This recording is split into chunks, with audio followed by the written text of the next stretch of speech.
தேவன் பரலோக ராஜாவாய் சிங்காசனத்திலே வீற்றிருக்கின்ற தேவனாக இருக்கின்றார். இந்த நாளிலே அப்பேற்பட்ட ராஜாவை நாம் துதித்து சோஸ்தரிக்க நாம் கூடி வந்திருக்கிறோம். அதை உணர்ந்தவர்களாக நாம் இந்த உலகத்திலே ஒரு ராஜாவை பார்க்க சென்றால் நாம் எவ்வாறு செல்வோம் என்பதை நாம் உணர்ந்து பார்க்கும்போது நாம் நம்மையே நாம் தாழ்த்தி பரலோக ராஜாவாகிய கர்த்தராகிய இயேசு கிறிஸ்துக்கு முன்பாக, பிதாவாகிய தேவாதி தேவனுக்கு முன்பாக நம்மை தாழ்த்தி அவரை நாம் துதிக்க முடியும். நாம் சிறுக வேண்டும், அவர் பெருக வேண்டும். அதுதான் நம் தேவன் நம்மிடம் எதிர்பார்க்கின்ற காரியம். இந்த நாளிலே அவர் ஆதியும் அந்தவுமா இருக்கிறார். அல்பா ஒமேகாவாய் வீற்றிருக்கிற தேவன், இருக்கிறவரும் இருந்தவரும் வருகிறவருமாகிய சர்வ வல்லமையுள்ள தேவன். அவர் சேனையின் கர்த்தர் என்பது அவருடைய நாமம். அப்பேற்பட்ட நாமத்தை நாம் இந்த நாளிலே நம்முடைய இருதயத்தின் ஆழத்திலிருந்து சில நிமிடங்கள் நாம் நம்ம உதடுகளை விரிவாய் திறந்து நம் உள்ளத்தின் ஆழத்திலிருந்து நாம் அவரை சோஸ்தரிப்போமாக. இது நமக்கு கொடுக்கப்பட்ட நேரம். நம் சபையாக நாம் எழும்பி நாம் அவரை உள்ளத்தின் ஆழத்திலிருந்து சோஸ்தரிப்போமாக. அவர் பெரியவர், பெரிய காரியங்களை செய்கின்ற தேவன். நம்முடைய வாழ்க்கையிலே பெரிய காரியங்களை செய்ய நம்ம தெரிந்து கொண்டிருக்கின்றார், பேச அழைத்திருக்கின்றார். நாம் அதை உணர்ந்தவர்களாக நம் உள்ளத்தின் ஆழத்திலிருந்து அவருடைய நமக்கு எவ்வாறு அவர் இருக்கிறாரோ, உங்கள் உள்ளத்திற்கு எவ்வாறாக இருக்கிறார்களோ அதை உணர்ந்தவர்களாக அவருடைய நாமத்தை உயர்த்துவோமாக. உள்ளத்தின் ஆழத்திலிருந்து சோஸ்தரிப்போம். அப்பா பிதாவே, உமையே நாங்கள் சோஸ்தரிக்கிறோம். அப்பா உம்முடைய நாமத்தை மகிமைப்படுத்துகிறோம். உம்முடைய வல்லமை உள்ள தேவன், வல்லமையான காரியங்களுடைய வாழ்க்கையிலே செய்திருக்கிறீரே, அதற்காக நன்றி செலுத்துகிறேன். அப்பா நன்றியுள்ள இதயத்தோடு இந்த நாளிலே நாங்கள் உடைய பாதத்திலே வந்து இருக்கிறோம். அப்பா நீ செய்த நன்மை பெரியது, இரக்கம் பெரியது, ஜீவன் பெரியதப்பா. எங்கள் ஜீவனை காப்பாற்றி எங்கள் கர்த்தாவே எல்லாவித நன்மைகளையும் இந்த இம்மட்டு எங்களுக்கு தந்து எங்களை வழிநடத்துகிற தேவனாக இருக்கிறீரே, உண்மையே நாங்கள் சோஸ்தரிக்கிறோம். அப்பா உடைய நாமத்தை நாங்கள் போற்றுகிறோம், உடைய நாமத்தை நாங்கள் வணங்குகிறோம். அப்பா அப்பா நீ பெரியவர், எங்களுடைய வாழ்க்கையில இன்னும் பெரிய காரியங்களை செய்ய வல்லமையுள்ள தேவனாக இருக்கிறீரே, உண்மையே நாங்கள் சோஸ்தரிக்கிறோம். அப்பா உண்மை நாங்கள் துதிக்கிறோம் துதிக்கிறோம் துதிக்கிறோம். அப்பா துதிக்கிறோம். அப்பா கர்த்தாவே, அவர் கேருபின் சேராபின் மத்தியில் மாசமா இருக்கிறார். அவருக்கு 24 மணி நேரமும் அவர் துதி சோஸ்திரத்திலே நிறைந்திருக்கிற தேவன். ஆனாலும் அவர் நம்முடைய துதியிலே அவர் விருப்பப்படுகின்ற தேவன். சபையே, சகோதர சகோதரிகளே, அதை உணர்ந்தவர்களாக உங்களுடைய ஆழத்தில் இருந்து நாம் சோஸ்திரத்தை ஏறெடுப்போம். நாம் அமைதியாக இருக்க வேண்டாம். உள்ளத்தின் ஆழத்தில் இருந்து நாம் உலக பிரகாரமாக எத்தனையோ நாம் எவ்வாறாக நாம் பேசுகிறோம் என்பதை நாம் அறிந்திருக்கிறோம். நாம் மைப்பில் மேட்ச் பார்த்தால் நாம் அங்கே நாம் எவ்வாறாக நம்முடைய சந்தோஷத்தை வெளிப்படுத்துகிறோம். ஆனால் இது நான் ராஜாதி ராஜாவுக்கு முன்பாக நாம் வந்து நிற்கிறோம். அதை உணர்ந்தவர்களாக அவருடைய உள்ளத்தின் ஆழத்தில் இருந்து நாம் மற்றவர்களை பார்க்க வேண்டாம். உள்ளத்தின் ஆழத்தில் இருந்து அவரை சோஸ்தரிப்போம், அவரை துதிப்போம் துதிப்போம். இந்த நாளிலே நம் தேவனுக்கு முன்பாக நாம் ஒன்றுமில்லை, அதை உணர வேண்டும். இந்த உலகத்தின் காரியங்கள் அவை யாரையோ அவர்கள் முன்னாக வைக்கின்றார்கள். நாம் தேவனுடைய பிள்ளைகளாக நாம் பரலோக ராஜாவாகிய தேவனுக்கு முன்பாக நான் ஒன்றுமே இல்லை, நான் ஒன்றுமில்லை. பக்தன் சொல்லும் போது இயேசு கிறிஸ்து இல்லாத வாழ்க்கையை நான் வெறுத்தேன் என்று சொல்கிறார். ஆம், நம் தேவன் நமக்கு எல்லாமா இருக்கிறார். நம்மை உருவாக்கினவர் அவர், நம்மை வாழ வைத்துக் கொண்டிருக்கிற தெய்வம் நம் இயேசு. அதை உணர்ந்தவர்களாக நம் ஒவ்வொரு நாளும் நம்மை நடத்துகின்ற அவர் தெய்வமா இருக்கின்றார். ஆம், அவர் நம்மை தேடி வந்த தெய்வம். அவரை நாம் உயர்த்த நம்மை தாழ்த்துவோம், நம்முடைய இருதயத்திலே நம்மை தாழ்த்துவோம். நான் ஒன்றுமில்லை என்பதை உணர்ந்தவர்களாக அவருடைய சமூகத்திலே நம்மை தாழ்த்தி நாம் ராஜாதி ராஜா சிங்காசனத்தின் மேல் வீற்றிருக்கின்ற தேவன், கேருபீன்களும் சேராபீன்கள் மத்தியிலும் துதிகள் மத்தியிலே வாசமா இருக்கிறவரை நாம் உயர்த்துவோமாக. என் பரலோக ராஜாவிற்கு முன்பாக நான் ஒன்றுமே இல்லை, நான் ஒன்றுமே இல்லை. என்னை என் படைத்த தெய்வத்திற்கு முன்பாக நான் ஒன்றுமில்லை என்று நம்மை தாழ்த்தி நாம் முழுவதுமாக அவருடைய நாமத்தை நாம் சோஸ்தரிப்போமாக. என் பரலோக ராஜாவுக்கு முன்பாக நான் ஒன்றுமில்லை, நான் ஒன்றுமில்லை. என்னை படைத்த தெய்வத்திற்கு முன்பாக நான் ஒன்றுமில்லை, நான் ஒன்றுமில்லை. என் பரலோக ராஜாவுக்கு முன்பாக நான் ஒன்றுமில்லை, நான் ஒன்றுமில்லை. என்னை படைத்த தெய்வத்திற்கு முன்பாக நான் ஒன்றுமில்லை, வைத்த தெய்வமும் இயேசுதான். என்னை வாழ வைத்த தெய்வமும் இயேசுதான். என்னை உருவாக்கின தெய்வமும் இயேசுதான். என்னை வாழ வைத்த தெய்வமும் இயேசுதான். என்னை வாழ வைத்த தெய்வமும் இயேசுதான். என்னை வாழ வைத்த தெய்வமும் இயேசுதான். ராஜாவிற்கு முன்பாக நான் ஒன்றுமில்லை, நான் ஒன்றுமில்லை. என்னை படைத்த என் தெய்வத்திற்கு முன்பாக நான் ஒன்றுமில்லை, நான் ஒன்றுமில்லை. என்னை இயக்குகின்ற தெய்வமும் இயேசுதான். என்னை நடத்துகின்ற தெய்வமும் இயேசுதான். என்னை இயக்குகின்ற தெய்வமும் இயேசுதான். என்னை நடத்துகின்ற தெய்வமும் இயேசுதான். என்னை தருகின்ற தெய்வமும் இயேசுதான். என்னை நடத்துகின்ற தெய்வமும் இயேசுதான். என் பரலோக ராஜாவுக்கு முன்பாக நான் ஒன்றுமில்லை, நான் ஒன்றுமில்லை. என்னை படைத்த என் தெய்வத்திற்கு முன்பாக நான் ஒன்றுமில்லை, நான் ஒன்றுமில்லை. என்னை தேடி வந்த தெய்வமும் இயேசுதான். என்னை உயர்த்தி வைத்த தெய்வமும் இயேசுதான். என்னை தேடி வந்த தெய்வமும் இயேசுதான். என்னை உயர்த்தி வைத்த தெய்வமும் இயேசுதான். என்னை தள்ளி வைத்த தெய்வமும் இயேசுதான். என்னை உயர்த்தி வைத்த தெய்வமும் இயேசுதான். என் பரலோக ராஜாவுக்கு முன்பாக நான் ஒன்றுமில்லை, நான் ஒன்றுமில்லை. என்னை படைத்த என் தெய்வத்திற்கு முன்பாக நான் ஒன்றுமில்லை, நான் ஒன்றுமில்லை. என்னை அபிஷேகித்த தெய்வமும் இயேசுதான். என்னை ஆசீர்வதித்த தெய்வமும் இயேசுதான். என்னை அபிஷேகித்த தெய்வமும் இயேசுதான். என்னை ஆசீர்வதித்த தெய்வமும் இயேசுதான். என்னை ஆசீர்வதித்த தெய்வமும் இயேசுதான். என்னை ஆசீர்வதித்த தெய்வமும் இயேசுதான். என் பரலோக ராஜாவுக்கு முன்பாக நான் ஒன்றுமில்லை, நான் ஒன்றுமில்லை. என்னை படைத்த என் தெய்வத்திற்கு முன்பாக நான் ஒன்றுமில்லை, நான் ஒன்றுமில்லை.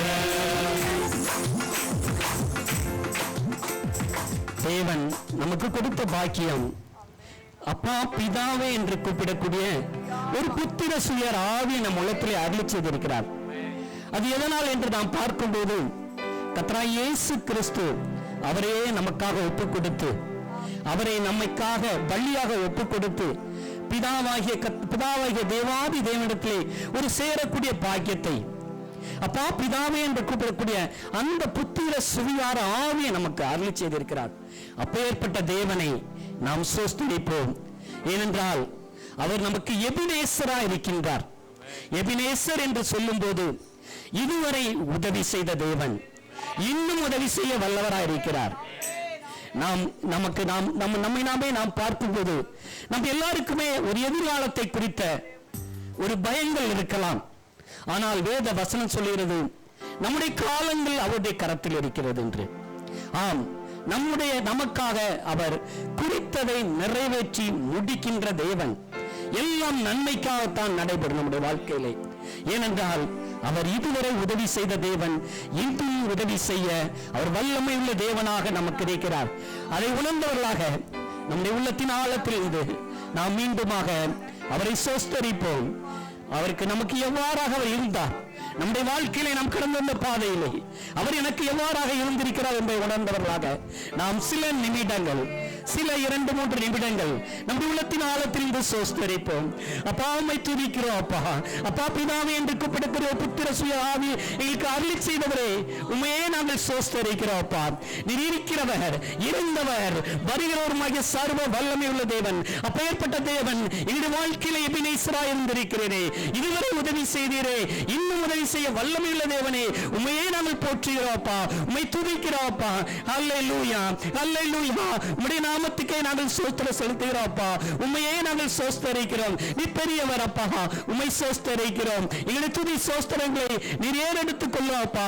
நாங்கள் அதற்கு தகுதியற்ற பாத்திரம், ஆனாலும் தகுதியுள்ள பாத்திரமாக மாற்றினீரே அப்பா, உண்மை சோஸ்தரிக்கிறோம். உம்முடைய நாமத்தையே நாங்கள் சோஸ்தரிக்கிறோம் அப்பா. இந்த காலை வேளையிலே நாம் சபையாக கூடி வந்திருக்கிறோம். சபையாக ஒருமித்தவுடைய நாமத்தை உயர்த்துவோமாக. இந்த பாடலை பாடி காலை வேளையிலே அப்பா உங்களுக்கு தான் அப்பா எங்களுடைய சோஸ்திர பலி, உமக்கு ஒருவருக்கே எங்களுக்கு சோஸ்திர பலி. எபினேசர், நீ இதுவரை உதவி செய்தீர், இன்னும் உதவி செய்ய வல்லமையுள்ள தேவனாக இருக்கிறார். அவர் எல் சடாய், எல்லாம் வல்லமையுள்ள தேவன்.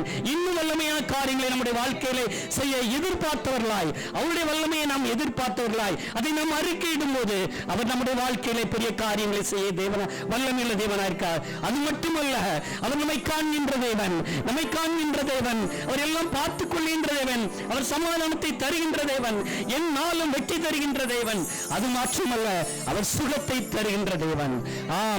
நாம் வாழ்ந்து சுகித்திருக்கத்தக்கதாக அவர் எல்லாவற்றையும் கர்த்தராகிய இயேசு கிறிஸ்து மூலமாக நமக்கு அருளி செய்து விட்டார். அதை பெற்றுக்கொள்வது நம்முடைய கரத்திலே இருக்குது. இந்த காலை வேளையிலே அதிகாலை சோஸ்திர பலி, அது அப்பா அப்பா உங்களுக்கு மட்டும்தான் என்பதை அதை பாடி நாம் இந்த நாளிலே பாடல் புத்தகத்திலே 9வது பாடல் அதிகாலை சோஸ்திர பலி, அந்த பாடலை பாடி நாம் சோஸ்தரிப்போமாக.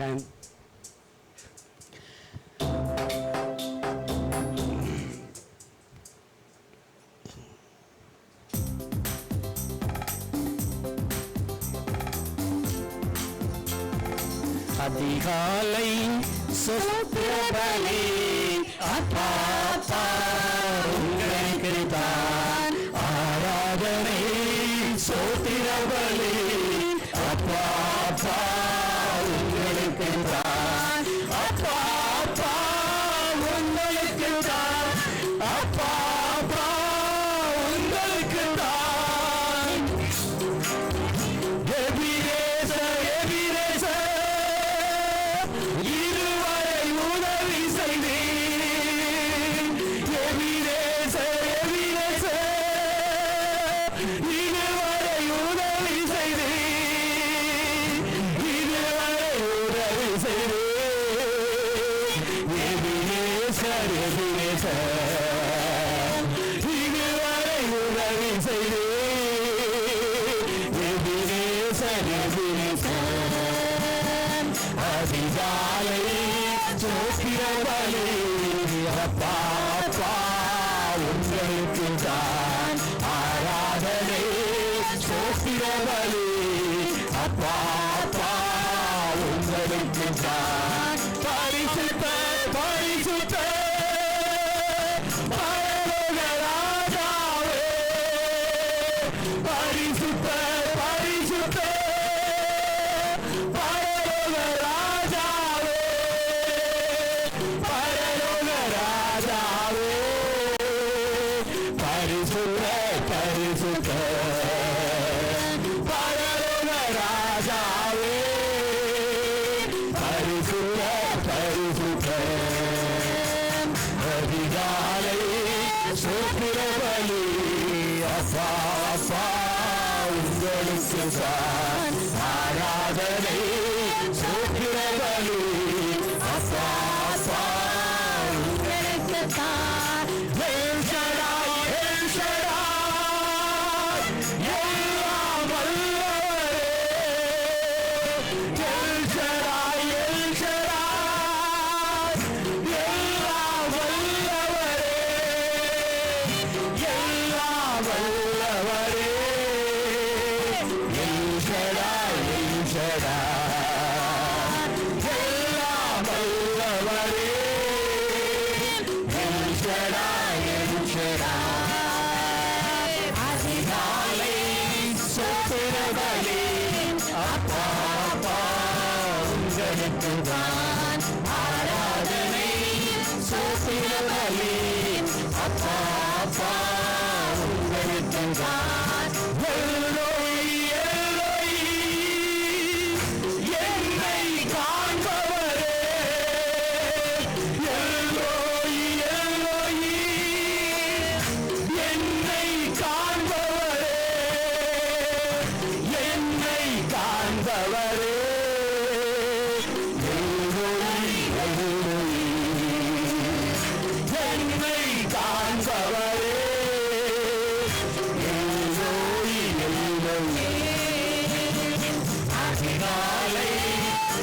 சோத்திர பலி அப்பா அப்பா உங்களுக்கு தான் ஆராதனை சோத்திர பலி அப்பா அப்பா உங்களுக்கு தான் அப்பா நீரே எல்லாம் பார்த்துக் கொள்வீர் யெகோவா நீரே எல்லாம் பார்த்துக் கொள்வீர் எல்லாம் பார்த்துக் கொள்வீர் யெகோவா நீரே எல்லாம் பார்த்துக் கொள்வீர் யெகோவா நீரே அதிகாலை சோத்திர பலி அப்பா அப்பா உங்களுக்கு தான் ஆராதனை சோத்திர பலி அப்பா அப்பா உங்களுக்கு தான் அப்பா அப்பா உங்களுக்கு தான் அப்பா அப்பா உங்களுக்கு தான் அப்பா அப்பா உங்களுக்கு தான் அப்பா அப்பா உங்களுக்கு தான்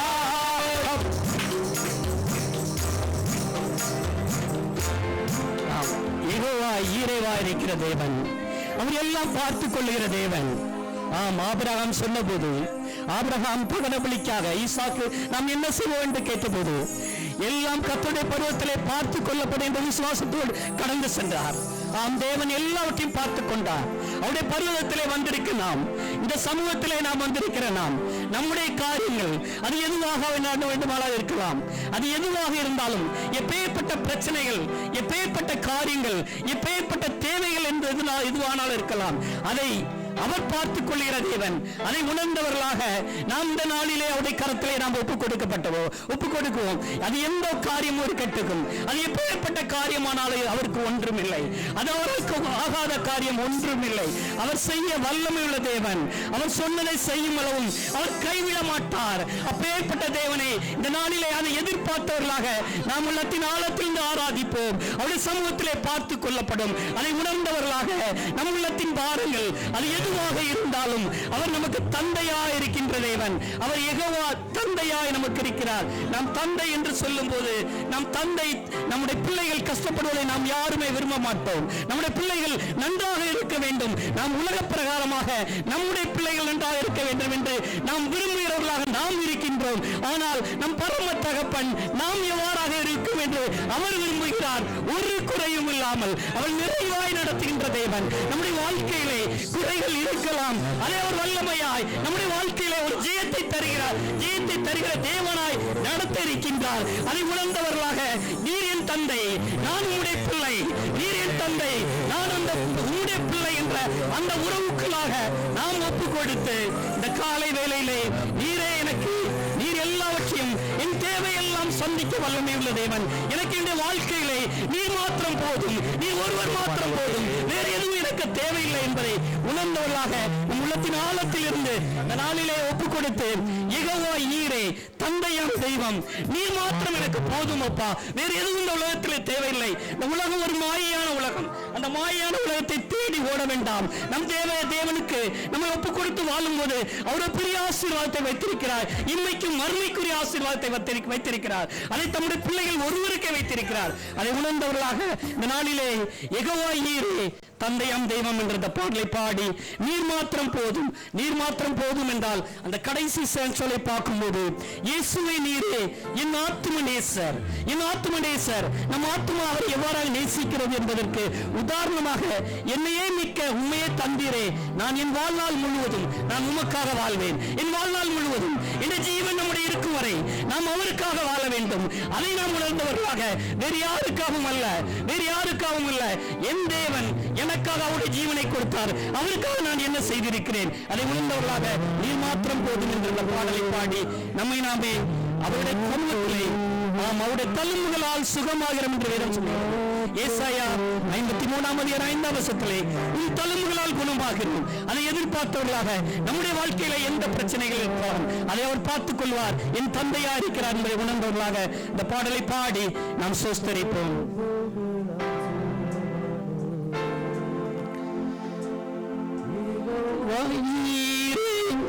தந்தையம் தெய்வம் நீர் மாத்திரம் போதும் எனக்கு. ஓவாரப்பா சுகம் தரும் தெய்வம் உன் புலம்புகளால் சுகமான வசம்மா என் கூட இருப்பேன், என் தேவை எல்லாம் சந்திப்பேன். நீர் மாத்திரம் போதும், நீர் மாத்திரம் போதும், நீர் மாத்திரம் போதும் எனக்கு. நீர் மாத்திரம் போதும், நீர் மாத்திரம் போதும், நீர் மாத்திரம் போதும் எனக்கு. யெகோவா எலோஹிம் சிருஷ்டிப்பின் தேவனே, உம் வார்த்தையால் உருவாக்கினீர். பரிசுத்தர் உன்னத நீரே, உம்மை போல் வேறு தேவனில்லை. யெகோவா ஷாலோம் உம் சமாதானம் தந்தீர் என் உள்ளத்தினில். நீர் மாத்திரம் போதும், நீர் மாத்திரம் போதும், நீர் மாத்திரம் போதும் எனக்கு. நீர் மாத்திரம் போதும், நீர் மாத்திரம் போதும், நீர் மாத்திரம் போதும் எனக்கு. இயேசுவே நீரே என் ஆத்ம நேசர், என் மேல் எவ்வளவு அன்பு கொண்டீர். என்னையே மீட்க உம்மையே தந்தேன், உம் அன்பிற்கு இணையில்லையே. வாழ்நாள் முழுவதும் உமக்காக வாழ்வேன், நீரே என் அன்பு போதும். நீர் மாத்திரம் போதும், நீர் மாத்திரம் போதும், நீர் மாத்திரம் போதும் எனக்கு. நீர் மாத்திரம் போதும், நீர் மாத்திரம் போதும், நீர் மாத்திரம் போதும் எனக்கு. நீர் மாத்திரம் போதும், நீர் மாத்திரம் போதும், நீர் மாத்திரம் போதும் எனக்கு.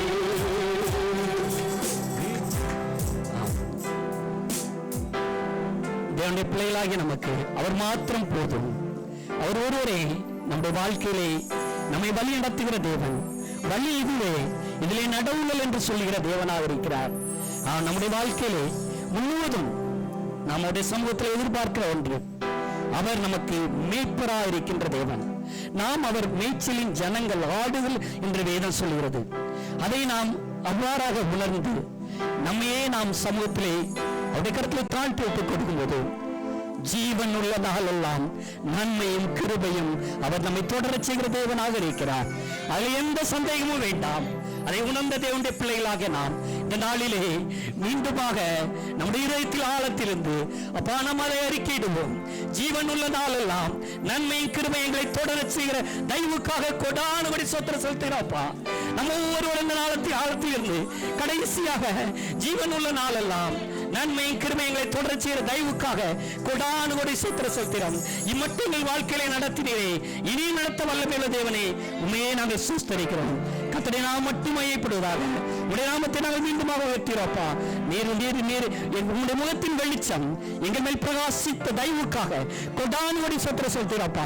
இதனால் என்னுடைய மகிமை எங்கள் உள்ளத்தில் ஒவ்வொரு உள்ளத்திலும் நீர் தெளித்த நீர் எங்கள் மேல் பிரகாசிக்க செய்த தயவுக்காக கொடானுகொடை ஸ்தோத்திரம் செலுத்துகிறோம். நாம் மீண்டுமாக இருந்தாலே சில நிமிடங்கள் நாம் அவரை நோக்கி பார்ப்போம். அப்பாவை துதிக்கிறோம், சோஸ்தரிக்கிறோம். இதனால மீண்டுமாக எங்களுடைய கருத்தை ஒப்புக் கொடுக்கிறோம்ப்பா. இந்த கொடுத்த புதிய ஆராதனைக்காக உடைய எங்களுடைய உள்ளத்தின் ஆழத்தில் நம்மை துதிக்க சோஸ்தரிக்க செய்த தயவுக்காக கொடுத்த நேரத்துக்காக நன்றி செலுத்துகிறோப்பா. தொடர்ந்தப்பா இந்த மீதியான வேலையை உடைய கரத்திலே ஒப்புக் கொடுக்கிறோம். உடைய வார்த்தையானது எங்களை வெளிப்படுத்துகிறதா கிருபை செய்யும். உடைய வார்த்தையால் நீ எங்களோடு பேசும் அப்பா. உடைய வசனங்களை கைக்கொள்ளினால் மிகுந்த பலன் உண்டு என்று வேதம் சொல்கிறது. அப்பா அந்த பலனை நாங்கள் இந்த வாழ்க்கையில ஒவ்வொருவரும் பெற்றுக் கொள்ளத்தக்கதாக மீதியான ஒவ்வொரு பாகத்தையும் நீ பொறுப்படுத்திக் கொள்ள என்று இயேசுக்கு தினி ஜீவனம் வல்லமையெல்லாம் கேட்கிறோம் பரமபிதாவே. ஆமென். ஆமென். கர்த்தருடைய பரிசுத்த நாமத்திற்கு மகிமை உண்டாவதாக. துதிய ஆராதனை தேவன் மகிமைப்பட்டார். விசுவாசிப்போம். உடனே ஆண்டவர் அப்படியாய் சகோதரனை நடத்தி கொண்டு இருக்கிறார். சகோதரனுக்கும் குடும்பத்திற்கும் வாழ்த்துக்களையும் நன்றிகளையும் தெரிவித்துக் கொள்கிறேன்.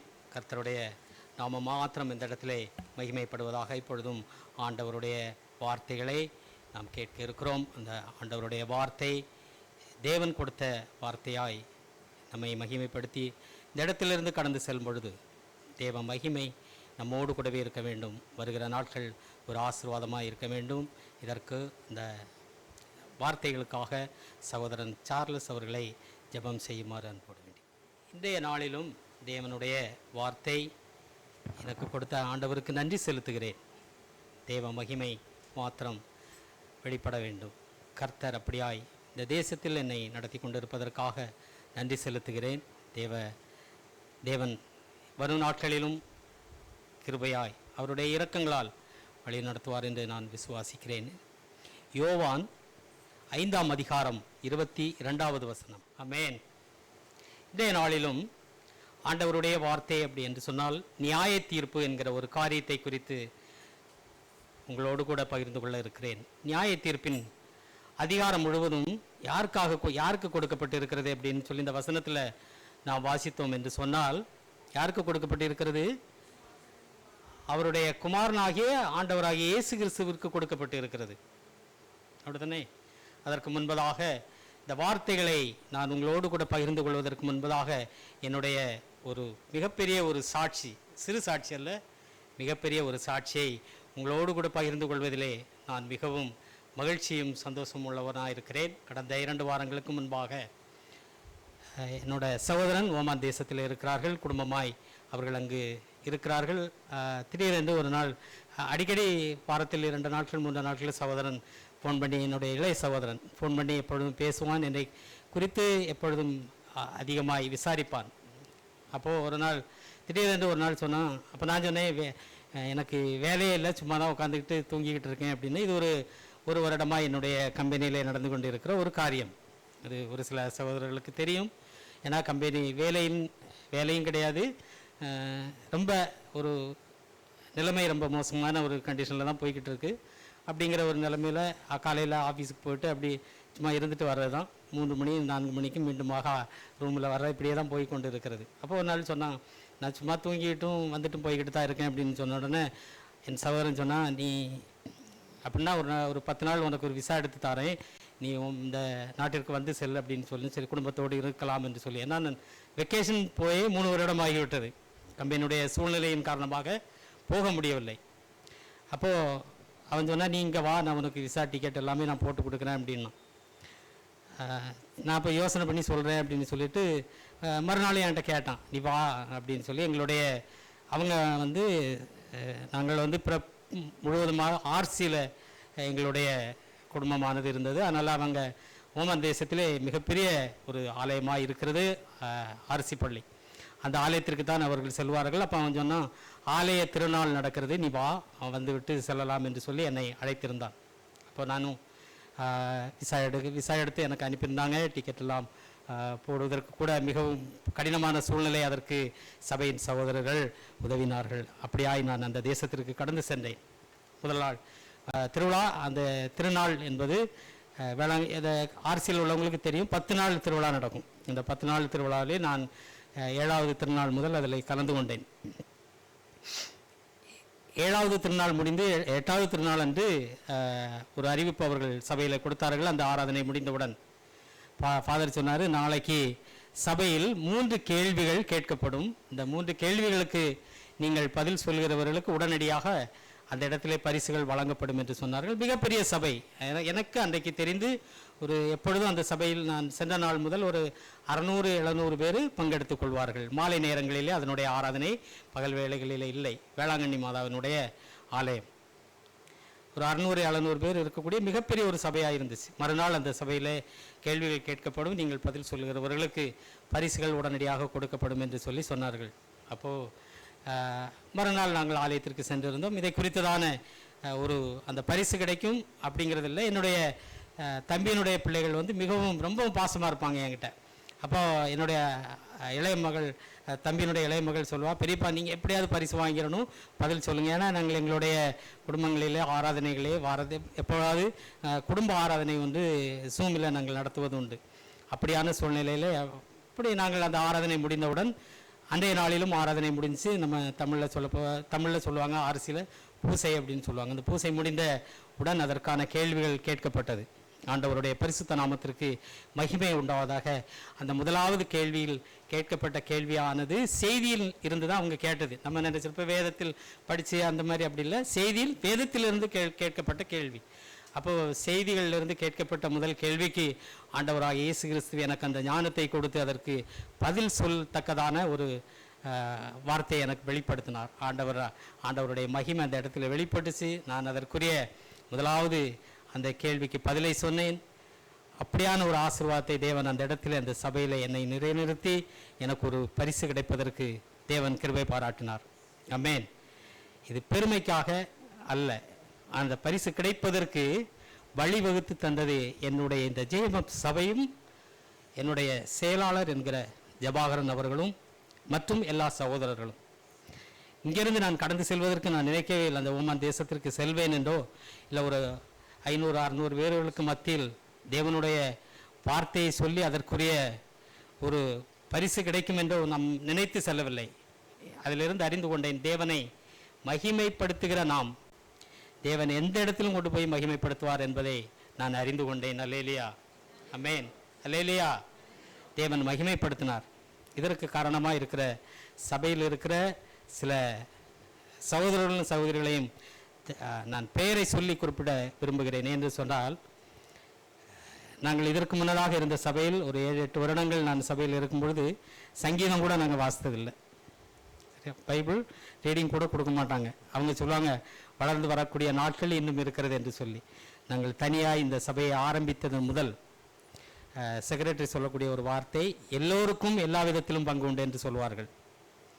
யாருக்கும் இவங்க தான் நடத்தணும் அவங்க தான் நடத்தணும் அப்படின்னு இல்லை, எல்லோரும் ஆண்டவருடைய வார்த்தையை பகிர்ந்து கொள்ள வேண்டும், ஆண்டவருடைய வார்த்தையை சொல்ல வேண்டும் என்பதில் அவர்கள் ரொம்ப மிகவும் கவனமாக இருப்பாங்க. அதனால தான் யாராவது உங்களை கூப்பிட்டு சங்கீதம் எடுங்க, ஒர்ஷிப் எடுங்க, இல்லை செய்திகளை கொடுங்க அப்படின்னு சொன்னாங்க அப்படின்னு சொன்னால் அதற்கு மறுப்பு தெரிவிக்காமல் நாள் வரைக்கும் நான் நடந்து கொண்டு இருக்கிறேன். சகோதரன் நம்ம இந்த வேறு உதாரணம், இந்த கொயர் நடத்துவதற்கு சகோதரன் சேட் அவர்கள் நல்லபடியாக நடத்துவாங்க. அப்போ அந்த கொயருக்கு பாட்டை போட்டு விட்டுப்பாங்க. நான் ஆராதனை முடிந்தோடனே வெளியில் உட்காந்து பேசிக்கிட்டு இருக்க டைமில் கூட வந்து அவர்கள் கூப்பிடுவாங்க, வாங்க கொயருக்கு வாங்க அப்படின்னு. அப்போது செக்ரட்டரி சொல்லுவார், சத்யன் உள்ளே போ அப்படிம்பாங்க. அதற்கு பணிந்து நம்ம செல்வது, பயந்தல்ல, அவங்க சொல்லக்கூடிய ஒரு வார்த்தைக்கு ஒரு பணிந்து நாம் செல்வது. அதன் மூலமாய் பாடல்கள் பாடுவதற்கு தேவன் நம்மை அனுமதிக்கிறார்.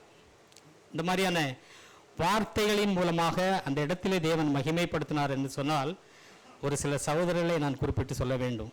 நான் அதிகமாக இந்த இடத்திலே செய்திகளை கொடுத்திருக்கிறேன். செய்திகள் கொடுத்த உடனே என்னை கூப்பிட்டு மிகவும் பாராட்டத்தக்கதாக ஒரு சகோதரன் பிரபு அவர்கள் எப்பொழுதுமே என்னிடத்தில் சொல்லுவாங்க, அன்னை நீங்கள் கொடுத்த செய்தியானது வார்த்தையானது நன்றாக இருந்தது அப்படிம்பாங்க. அதே போல் 2 வாரங்களுக்கு முன்பதாக நான் ஒரு வார்த்தையை கொடுத்த உடனே சகோதரன் எழில் சொன்னாங்க, நீ பெரிய பாஸ்டர் ஆகிட்ட போல இருக்க அப்படின்னாங்க. அந்த வார்த்தை அப்படியா இருக்குது. அதே போல் சகோதரன் அண்ணன் ஜெயா அவர்கள் எல்லா விதத்திலும் எனக்கு உறுதுணையாக இருப்பாங்க. அவர்கள் இந்த இடத்துல சொல்லுவாங்க, நீ கொடுத்த வார்த்தை நல்லா இருந்துச்சு அப்படிம்பாங்க. அவங்களுடைய ரூமில் போயிட்டு எனக்கு ஃபோன் பண்ணுவாங்க, தம்பி இன்றைக்கு வார்த்தை மிகவும் சந்தோஷமாக இருந்துச்சுப்பா, கேட்பதற்கு அருமையாக இருந்துச்சு அப்படிம்பாங்க. அப்படி அதே போல் சகோதரன் ஒவ்வொருவரும் என்னிடத்திலே வாஞ்சியாக இருக்கிற பிள்ளைகள் ஜெகன் அவர்கள் உடனே அந்த இடத்திற்கு நான் செல்லும் பொழுது என்னை கூப்பிட்டு கைவிலிக்கு, ஏன் இந்த கைவிலிக்கு அப்படி சொல்லுவாங்க, ஒவ்வொருவரும் அந்த இடத்திலே எதற்காக நான் இந்த வார்த்தைகளை சொல்லுகிறேன் அப்படின்னு சொன்னால், வாழ்த்துக்கள் சொல்வது மீண்டுமாய் அந்த இடத்திலே நமக்கு பலனை கொடுக்கிறது. அந்த வாழ்த்துகள் சொல்லுகிறவர்களுக்கும் தேவன் அந்த இடத்திலே மகிமைப்படுத்துகிறார், அப்படி தானே? அதே மாதிரி சகோதரி பேபி அவர்களும் எப்பவும் சொல்லுவாங்க, சகோதரன் சிவராஜ் கட்டி பிடிச்சு சொல்லுவாங்க, ஆனால் அன்னைக்கு வார்த்தை ரொம்ப நன்றாக இருந்துச்சு அப்படின்னு சொல்லி. ஏன் அப்படின்னா, அடுத்த நாள் அந்த வார்த்தையை நாம் அடுத்த வார்த்தைகளுக்குள்ளாக தேவ செய்தியை கொடுக்கும் பொழுது இன்னும் அதிகமாய் புலப்படணும்ல. அப்போ அந்த வார்த்தைகள் இன்னும் கவனமாய் நாம் செயல்படுத்தணுமே அப்படிங்கிற ஒரு ஆதங்கம். அந்த வாழ்த்துக்களை சொல்லுகிறவர்களும் அந்த இடத்திலே தேவன் மகிமைப்படுத்துகிறார். நான் இந்த இடத்திலே அவர்களுடைய பேரை சொல்ல காரணம் இதுதான். அவர்களுடைய வாழ்த்துக்கள் வீண் போகலை. பார்த்தீங்களா, ஹெட்சிஸ்டர்கிட்ட நான் ஃபோன் பண்ணி பேசும்போது சில வார்த்தைகள் பேசி முடித்த உடனே வேதத்திலிருந்து ஏதாவது ஒரு காரியத்தை குறித்து சொல்லி அதை குறித்து பேசுவாங்க. அப்படி இல்லை, ஏதாவது ஒரு சங்கடமான சூழ்நிலையில் ஃபோன் பண்ண அவங்க சொல்லுவாங்க, சங்கடப்படாதீங்க, தேவன் நடத்துவார், இந்த வார்த்தையை நீங்கள் படிங்க அப்படிம்பாங்க. இது நம்மை புடம்பிடுகிறது. அந்த வார்த்தை எங்கே இருக்கிறதுனே தெரியாது நமக்கு.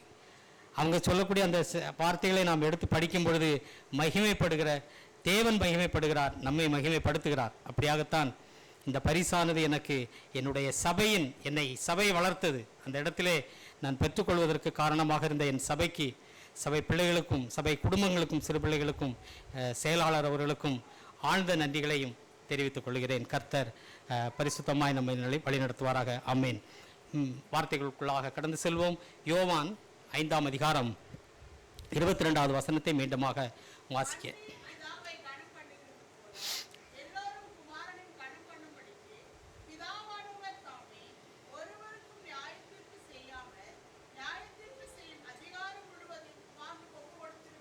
ஆமென். இந்த வார்த்தையிலும் சங்கீதத்தை நம்ம படிக்கும்போது 2வது சங்கீதத்தை நாம் வாசித்தோம். உடனே சகோதரி பேபி அவர்கள் அந்த 2வது சங்கீதத்தை வாசிக்கும்போது கூட சொன்னாங்க, அந்த வாசிங்க அந்த 2வது சங்கீதம். ஆமென். பாருங்க, நியாய தீர்ப்பு என்கிற வார்த்தை எப்படி, அதாவது பழைய ஏற்பாட்டின் காலத்திலே நியாய தீர்ப்பு ஆண்டவர் உடனே அவங்களுக்கு கொடுத்தாங்க. இன்றைய நாட்களிலும் நம்மளுடைய பாவ அக்கிரமங்கள் மீறி நிற்பது என்பது நமக்கு தெரியும். பாவம் செய்யாத மனிதன் இந்த உலகத்தில் யாருமே இல்லை, அப்படி தானே? பிதாவின் இடத்துல ஆண்டவராக இயேசு கிறிஸ்துவின் இடத்துல ஒரு சகோதரன் கேட்கிறான், நல்லவரே என்று சொல்லும் பொழுது ஆண்டவராக இயேசு கிறிஸ்து என்ன சொன்னாங்க? நீ எப்படி என்னை நல்லவன் சொல்ற? பிதாவை தவிர வேறொருவனும் நல்லவன் இல்லை. அப்படியான ஆண்டவரே தன்னை நல்லவன் இல்லை என்று சொல்லும் பொழுது நம்மெல்லாம் ஏமாத்திரம், நம்மளுடைய பாவங்கள் இருக்கிறதல்லவா? அந்த பாவத்திற்கு ஏன் நமக்கு உடனே தண்டனை கிடைக்கல அப்படின்னா, நம் ஆண்டவராக இயேசு கிறிஸ்து நமக்காக தேவனிடத்தில் பரிந்து பேசி கொண்டு இருக்கிறார், அப்படித்தானே? அதனால தான் நம்மளுடைய பாவங்கள் வைக்கப்பட்டு இருக்கிறது. பைக்கெட்டில் ஒரு பெரிய பையில் போட்டு அடுக்கி வச்சுக்கிட்டு இருக்கு. ஆனால் பழைய ஏற்பாட்டின் காலங்களிலே தேவாதி தேவனுடைய நியாய தீர்ப்பு என்பது உடனடியாக கிடைக்கப்பட்டது. முதலாவது யாருக்கு கிடைக்கப்பட்டது என்று சொல்லி 3 பேரை குறித்து நாம் இதிலே கவனமாக கை கொள்ள இருக்கிறோம். முதலாவது நேபுகாத்நேச்சர் என்கிற மன்னனுக்கு ஆண்டவருடைய நியாய தீர்ப்பு முதலாவது கொடுக்கப்பட்டு இருந்தது. இந்த நேபுகாத்நேச்சரை பற்றி நமக்கு எல்லோருக்கும் நாம் வாசித்து அறிந்திருக்கிறோம். தானியேல் 4ஆம் அதிகாரம் 5வது வசனம், 4ஆம் அதிகாரம் 2, 3வது வசனங்கள்.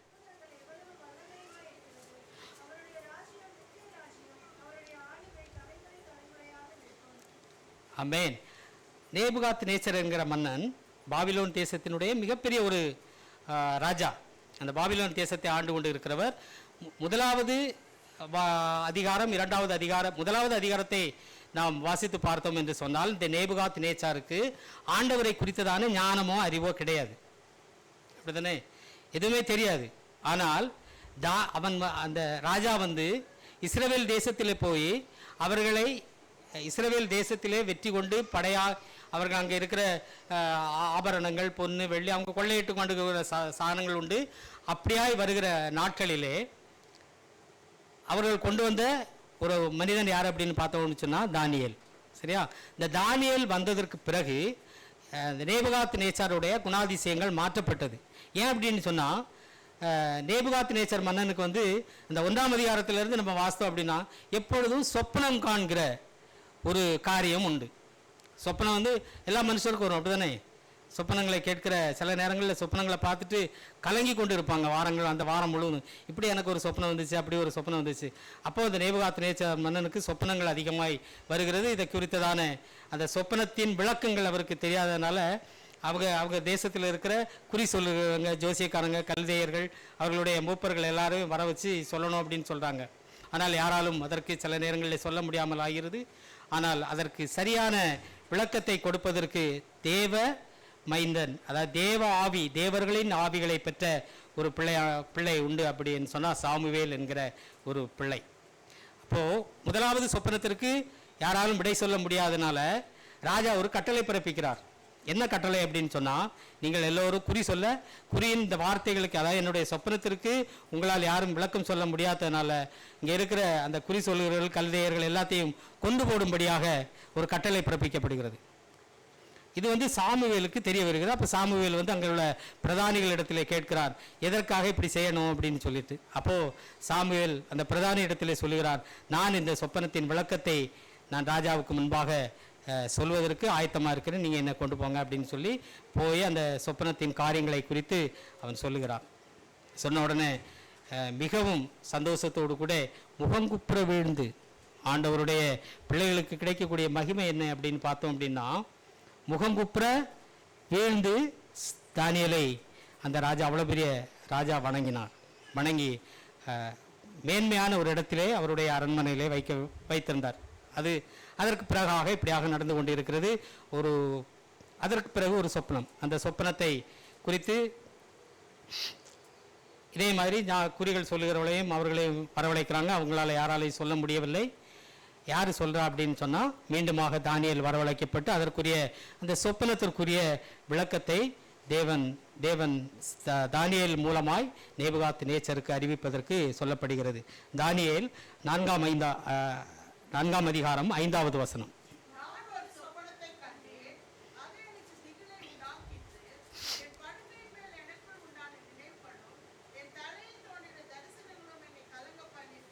ஆமென். இந்த சொப்பனத்தின் விளக்கத்தை குறித்து நீ எனக்கு சொல்ல வேண்டும் அப்படி என்று சொல்றாங்க. அந்த சொப்பனத்தின் விளக்கத்தை தேவன் தானியேல் மூலமாக நேபுகாத்நேச்சருக்கு சொல்லுகிறார். தானியேல் 24ஆம் அதிகாரம் 29ஆம் அதிகாரம் 31வது வசனம்.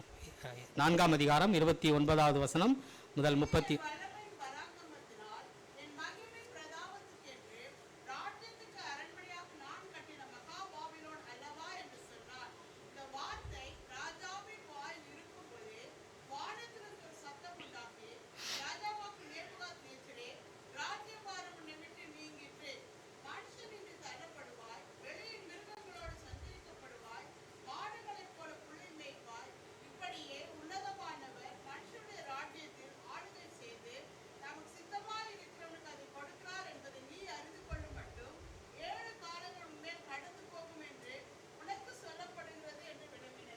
ஆமென். முதலாவது ஆண்டவரை மகிமைப்படுத்தின காரியம் என்ன அப்படின்னு சொன்னால், 2-3வது வசனங்களை நாம் வாசிக்கும் பொழுது தேவனை குறித்து 4ஆம் அதிகாரம் 2ஆம் வசனம் 3வது வசனம் நாம் வாசிக்கும் பொழுது தேவனை குறித்து மகிமை பாராட்டின, தேவனை குறித்து மேன்மை பாராட்டின ஒரு மன்னன். சரியா? அப்படியாய் தேவனை குறித்து மேன்மை பாராட்டுவர்கள் ஆண்டவர் ஒரு நாளும் விடமாட்டார். ஆனால் இந்த சொப்பனத்தின் விளக்கத்தை கேட்ட உடனே அதற்கு பிறகாக நடந்த காரியம், நீ எப்படி இருப்ப, 7 வருடங்கள் அந்த சொப்பனத்தின் விளக்கத்தை சொல்லிக் கொடுக்குறாங்க. நீ 7 வருடங்கள் வெளியில் மிருகங்களைப் போல் அலைவாய். எப்படி படுத்திருப்ப, புல்வெளியில் படுத்திருப்ப, பனியில் நனைகிற பெரிய ஒரு பாபிலோன் தேசம் என்பது அந்த நாட்களிலே பெரிய ஒரு ராஜ்யம். அந்த ராஜ்யத்தில் அவ்வளோ பெரிய ஒரு மன்னனுக்கு நடக்கக்கூடிய நடந்ததல்ல, நடக்க போகிற காரியத்தை குறித்து சொப்பனத்தின் மூலமாக தேவன் வெளிப்படுத்துகிறார். எவ்வளவு பெரிய மகிமைப்படுத்துகிற ஒரு காரியம் பாருங்க. ஆண்டவரை மகிமைப்படுத்தின ஒரு ராஜா, அவனுக்கும் இக்கட்டு வரும். நாம் இன்றைக்கு சூழ்நிலையில் எந்த சூழ்நிலையில் இருந்து கொண்டு இருக்கிறோம்? நான் என்னை தேவன் மகிமைப்படுத்துகிறேன், என் தேவனுக்காக எல்லாம் நான் செய்கிறேன், என் தேவனுக்காக நான் ஓடி ஆடிக்கொண்டு இருக்கிறேன் என்று சொல்லி சில நேரங்களில் ஒரு இருமாப்பு நமக்குள்ளே இருக்கும், ஒரு எண்ணம் நமக்குள்ளாக இருக்கும். வருங்காலம் எப்படி இருக்கும் என்று நமக்கு தெரியாது. இந்த நேபுகாத்நேச்சருக்கு தெரியுமா? தெரியாது. அந்த சொப்பனத்தின் மூலமாக தெரிந்து கொண்டான். என்ன பேசினா அந்த வார்த்தை என்ன அப்படின்னு சொன்னா, ஆமென்.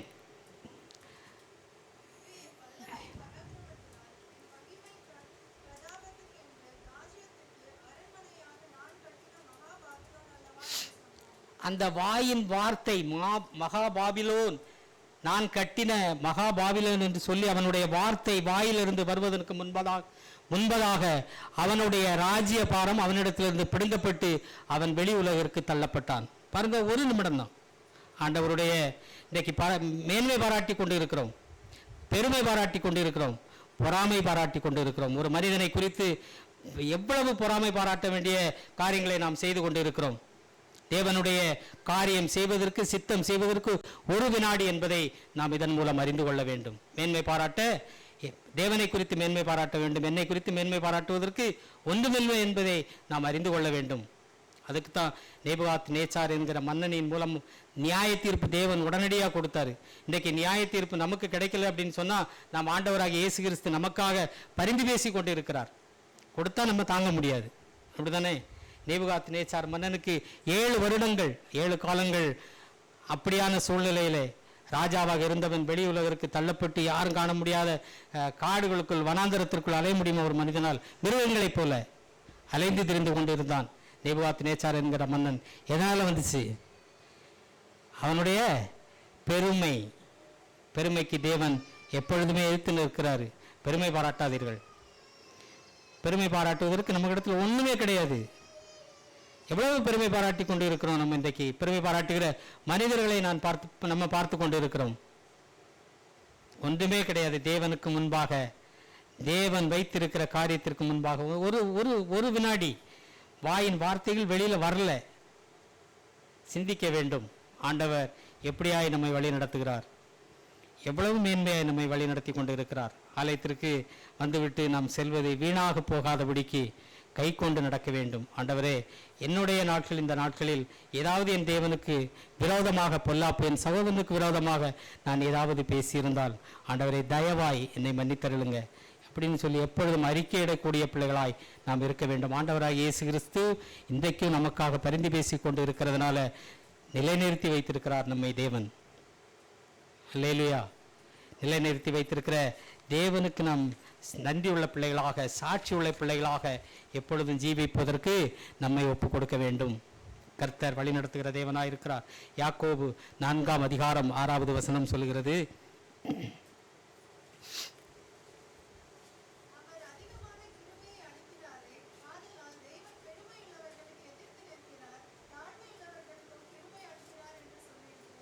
ஆமென், அல்லேலூயா.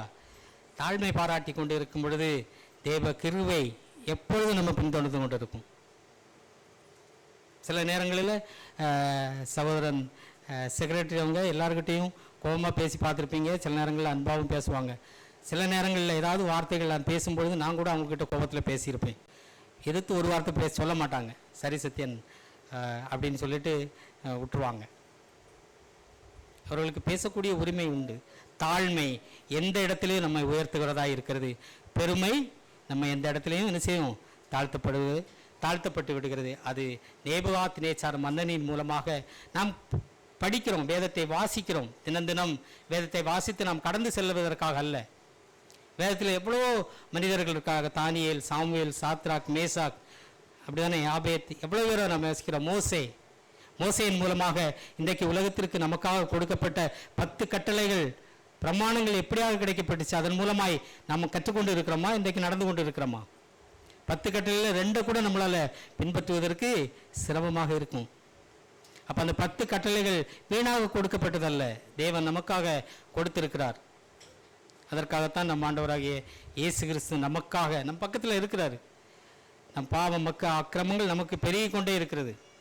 அதிலிருந்து வெளிவருவதற்கு இந்த நேபுகாத் நேச்சார் மன்னனை போல இல்லாமல், அதற்கு பிறகு நேபுகாத் நேச்சார் 7 வருடங்கள் கழிந்த பின்பு ராஜ்யபாரம் அவருக்கு கொடுக்கப்பட்டுச்சு.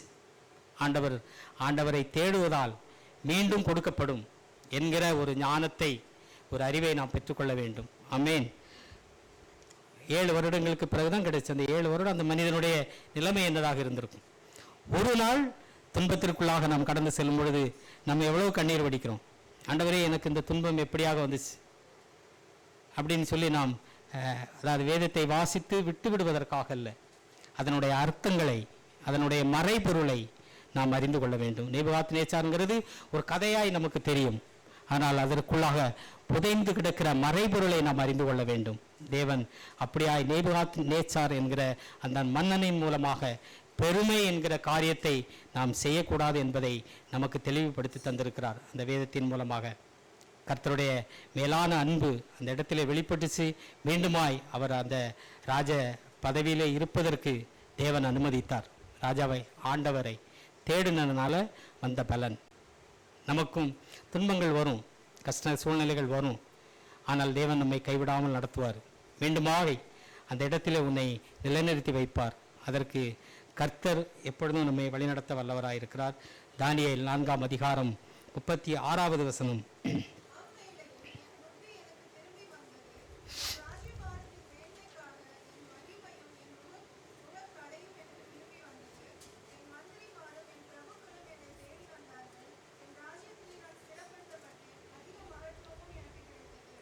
ஆமென். இது என்ன அப்படின்னா, தமிழில் ஒரு பழமொழி உண்டு, நுணலும் தன் வாயால் கெடும் அப்படிங்கிறது மாதிரி ஒரு வாயின் வார்த்தையினால ஒரு ராஜ பரம்பரை, ராஜாவினுடைய வாழ்க்கை கெட்டுப்போச்சு. பெருமை என்கிற வார்த்தை வாயிலிருந்து வராமல் இருந்திருந்தால் எப்பொழுதும் போல அவன் ஒரு ராஜாவாக இருந்திருக்கலாம். அவனுடைய அந்த கடினமான சூழ்நிலையை நம்ம வாசித்து பார்த்தா, இப்படியான ஒரு சூழ்நிலையில் அவங்க அந்த ராஜா கடந்து சென்று இருக்கிறாரா அப்படின்னு நினைக்கும் பொழுது ரொம்ப மிகவும் ஆச்சரியமும் பயமுமாக இருக்கும். தேவன் அன்பாய் இருக்கிறார், பயங்கரமானவருமாய் இருக்கிறார். அதை நாம் அறிந்து கொள்ள வேண்டும். தேவன் நேபுகாத் நேச்சார் என்கிற மன்னரின் மூலமாக நமக்கு கொடுத்திருக்கிற ஒரு வார்த்தை, அதை விட்டு நாம் எப்பொழுதும் நமக்குடைய ஆவிக்குரிய வாழ்க்கையில் கடந்து செல்லும் பொழுது தேவன் நம்மை மகிமையாய் வெளிப்படுத்துவார். அடுத்ததாக யார் அப்படின்னு பார்த்தோம் அப்படின்னு சொன்னால், நேபுகாத் நேச்சாருடைய மன்னனுடைய பேரன் பெல்சாத்சார் அப்படிங்கிற ஒரு மன்னனை குறித்து நாம் வாசிக்க இருக்கிறோம். தேவன் எப்படியா இந்த நியாய தீர்ப்பு அவருக்கு கொடுத்தார் அப்படின்னு சொல்லி பார்த்தோம் அப்படின்னு சொன்னால், எரேமியா தீர்க்கதரிசியின் வார்த்தைகள் சொல்லப்படுகிறது. இந்த பெல்சாத்சார் என்கிற அந்த மன்னனுக்கு பிறகு பாபிலோனின் அரசாங்கமானது வீழ்ச்சி அடைந்து விடுகிறது. அதற்கு பிறகு அந்த பாபிலோன் அரசாங்கம் கிடையாது, அந்த பாபிலோன் ராஜ்யமானது முடிவுறுகிறது. எரேமியா தீர்க்கதரிசி அதற்கு முன்பாகவே சொல்லி வைத்த ஒரு காரியம், இந்த ராஜாவோடு, இந்த பெல்சாத்சார் என்கிற ராஜாவின் ஆட்சிக்கு பிறகு பாபிலோன் என்கிற ஒரு தேசம் இல்லாமல் ஆகிவிடும் என்று சொல்லப்படுகிறது. இவர் யார் அப்படின்னு பார்த்தோம் அப்படின்னு சொன்னால், நேபுகாத் நேச்சாருடைய மகனின் மகளை மணந்த ஒரு மன்னன் அப்படின்னு சொல்லி, அதாவது நம்போனிராஸ் அப்படிங்கிற ஒரு மகன் நேபுகாத் நேச்சாருக்கு அவருடைய மகளை மணந்தவன் தான் இந்த பெல்சாத்சார். ஒரு பேரனாக அவருக்கு வருகிற அந்த வழியில் வருகிற ஒரு மன்னன். இந்த மன்னனுடைய ஆட்சி ரொம்ப மிகவும் மோசமாக இருந்துச்சு. நேபுகாத் நேச்சாரை போல அல்லாமல், நேபுகாத் நேச்சார் ஒரு வார்த்தையின் மூலமாக கெட்டுப்போனான். ஆனால் இந்த பெல்சாத்சார் அப்படிங்கிற அந்த மன்னன் எப்படின்னா, வாசிக்கலாம், தானியேல் 5ஆம் அதிகாரம் 1வது வசனம்.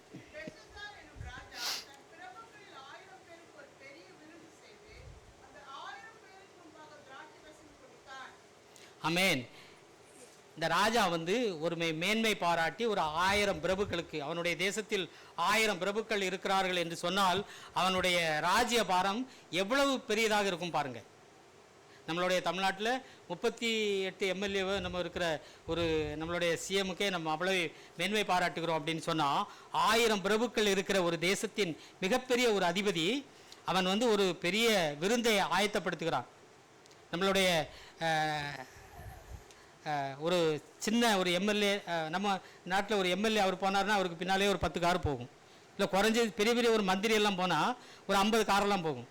அப்போ அந்த பிரபுக்கள் அப்படிங்கிற ஒரு ஒரு சிறு மன்னனுக்கு எத்தனை பணிவிடை ஆட்கள் இருப்பாங்க. இந்த 1000 பேருக்கு அவன் ராஜா விருந்து வைக்கிறான் அப்படின்னு சொன்னால், அவருக்கு அந்த 1000 பேருக்கு குறைஞ்சது இன்னொரு 1000 பேர் அவர்களுக்கு கூட்டத்தில் சென்றிருப்பாங்க. அவ்வளோ பெரிய ஒரு விருந்தை அவன் படைக்கிறான். அந்த விருந்து எப்படின்னா, பாபிலோன் தேசத்திற்கு நன்மைக்காகவோ இல்லை ஆண்டவரை மகிமைப்படுத்தக்கூடிய ஒரு காரியத்திற்காகவோ அவன் செய்யவில்லை. எதற்காக செய்கிறான் அப்படின்னு பார்த்தோம் அப்படின்னா, தன்னை பெருமைப்படுத்தி கொள்ள, தன்னை மேன்மைப்படுத்தி காண்பித்துக் கொள்ள வேண்டும். நான் 1000 பேருக்கு விருந்து கொடுக்கிற, 1000 பிரபுக்களுக்கு நான் விருந்து கொடுக்கிற மகா பெரிய ராஜா என்பதை அவன் அந்த இடத்திலே நியமிக்கப்பட வேண்டும் என்பதற்காக அந்த விருந்தை அவன் செய்விப்பிக்கிறான். ஆமேன். அந்த விருந்தில் என்ன அப்படின்னு பார்த்தோம் அப்படின்னா, பெரிய ஆடம்பரமும் வீண் செலவுகளும் இருந்தது என்று சொல்லி வாசிக்கிறோம். வீண் செலவு, வீணான ஆடம்பரம். இங்கே சவுதிகளில் பெரிய பெரிய கோடீஸ்வரர் வீட்டில் நம்ம போய் பார்த்தோம் அப்படின்னு சொன்னால் அவர்களுடைய அந்த டிரைவர் மாதிரிலாம் சொல்லுவாங்க, சில நாட்களிலே விருந்து வைப்பாங்க, வாரத்தில் இல்லை மாதத்தில் 2 நாட்கள் விருந்து வைப்பாங்க. பார்த்தோம் அப்படின்னு சொன்னால் ஒரு நாள் ஃபுல்லாக அந்த சமையல், அந்த சாப்பிடக்கூடிய ஐட்டங்களை எடுத்து வேஸ்ட்டில் போடுறதுக்கே 6 மணி நேரம் 7 மணி நேரம் ஆகும் அப்படின்னு சொல்லுவாங்க. அவர்களுடைய ஆடம்பர செலவுகள், அவங்க தன்னை பெருமை பாராட்டி கொள்வதற்காக செய்கிற காரியங்கள், அதைத்தான் இந்த பெல்சாசார் என்கிற அந்த மன்னன் செய்தான். புதிய ஏற்பாட்டின் காலத்தில் பார்த்தோம் அப்படின்னு சொன்னால் எரேது ராஜா அப்படி ஒரு காரியத்தை செய்தான். அதன் மூலமாய் அவனால் வந்த ஒரு ஆண்டவரால் அவனுக்கு கொடுக்கப்பட்ட காரியம் என்ன செஞ்சு மிகவும் வேதனையான ஒரு காரியமாக இருந்துச்சு. அவனு இப்படி ஒரு விருந்தை செய்வித்து மகளிடம் கேட்டான், உனக்கு என்ன வேண்டும் அப்படின்னு கேட்டான். அப்படிதானே? அதற்கு தலையை கேட்டான். யோவாஸ்நானுடைய தலையை கேட்டதுனால கொடுத்தா, அதுவும் முடிஞ்சு. ஆனாலும் அவனுடைய இறப்பு மிகவும் கொடிதாக இருந்துச்சு. எரேது ராஜாவினுடைய இறப்பு மிகவும் கொடிதாக இருந்துச்சு. அதற்கு பிறகு இதை பார்க்கலாம். நோவாவின் நாட்களில் பார்த்தோம் அப்படின்னு சொன்னால் இதே மாதிரி ஒரு காரியம் நடந்துச்சு. அந்த பெல்சாசார் என்ன செஞ்சிருக்கிறான், இந்த விருந்தை செய்தது மாத்திரமல்ல. ஆமென். வாசிக்கலாம். 5ஆம் அதிகாரம் 2வது வசனம் 4வது வசனம்.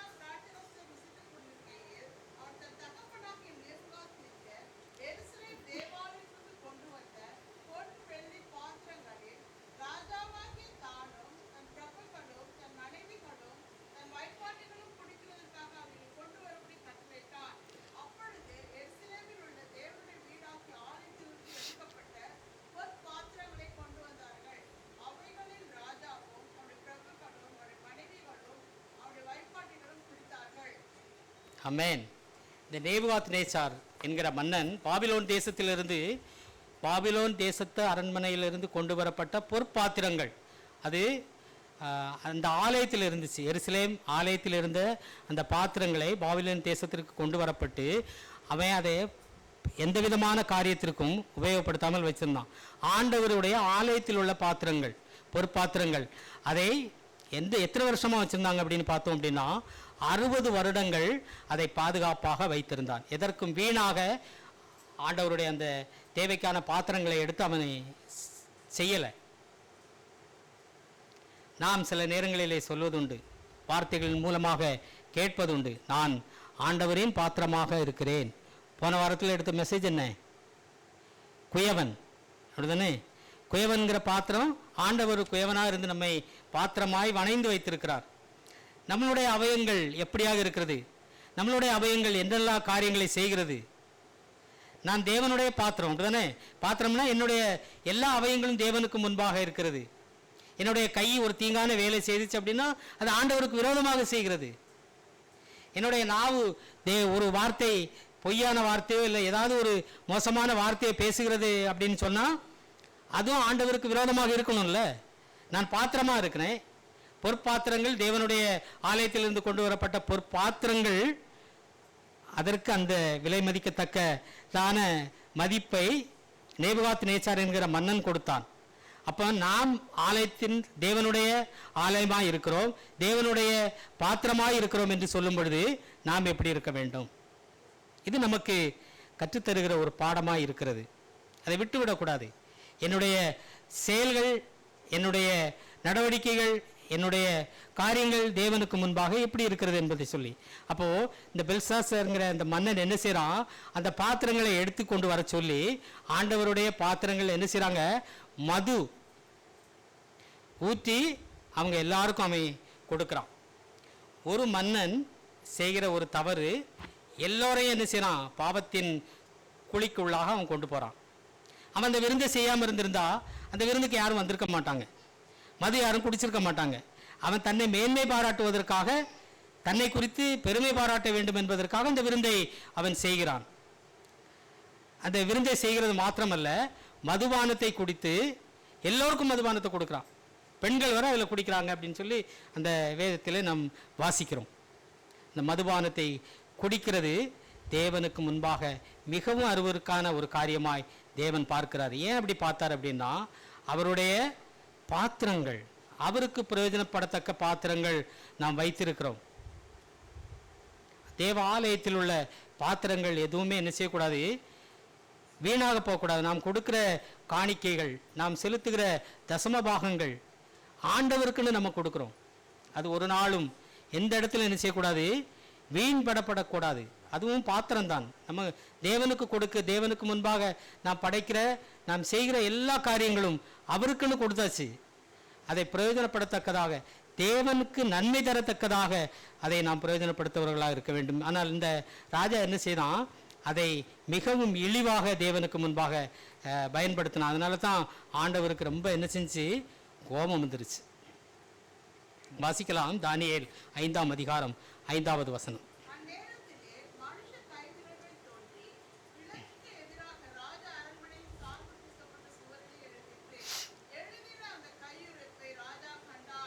ஆமென். அந்த உடனடி நியாய தீர்ப்பு பெல்சாசாருக்கு வருது. எப்படி நேபுகாத்நேச்சாருக்கு கொடுக்கப்பட்டுச்சோ அதே மாதிரி அவருடைய பேரனுக்கு கொடுக்கப்படுகிறது. ஆண்டவருடைய கை விரல்கள் அந்த இடத்திலே சுவரில் எழுதுகிறது. நீ என்னை என்ன செஞ்சிருப்ப, அவமானப்படுத்தியிருப்ப, இல்லை நீ என்னை கீழ்ப்படுத்தி விட்டாய் என்பது தேவனுக்கு மிகவும் வியாகுலப்பட்டிருப்பாங்க. நோவாவின் காலத்திலே அந்த ஜனங்களும் அப்படி தான் இருந்தாங்க. குடித்து புசித்து அவர்கள் மதிமயங்கி இருந்தாங்க. வெள்ளம் வந்து அவர்களை வாரி கொண்டு போகிறது வரை அவர்கள் தங்களை குறித்து அறியாது இருந்தார்கள். ஒன்றுமே தெரியாது அவர்களுக்கு. அதனால தான் ஆண்டவர் அந்த பேழையை உருவாக்கி, நீயும் உன் சந்ததியும் அதிலிருந்து காப்பாற்றப்பட வேண்டும் என்று சொல்லி தேவன் அவர்களுக்கு அந்த கட்டளையை கொடுத்தார். ஆண்டவர் நீ உத்தமனும் சன்மார்க்கனுமாய் இருக்கிறார் என்று சொல்லி நோவாவை குறித்து தேவன் சாட்சி கொடுக்கிறாரு. நம்மை குறித்து சாட்சி கொடுப்பதற்கு தேவன் வர வேண்டும், அப்படித்தானே?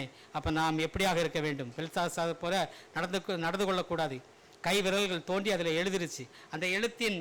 அந்த எழுத்தை கண்ட உடனே இந்த ராஜாவுக்கு என்ன செஞ்சிருச்சான், 4 காரியங்கள், இதில் சொல்லப்பட்ட காரியங்கள் என்ன அப்படின்னு சொன்னால், ராஜாவின் முகம் வேறுபடுகிறது.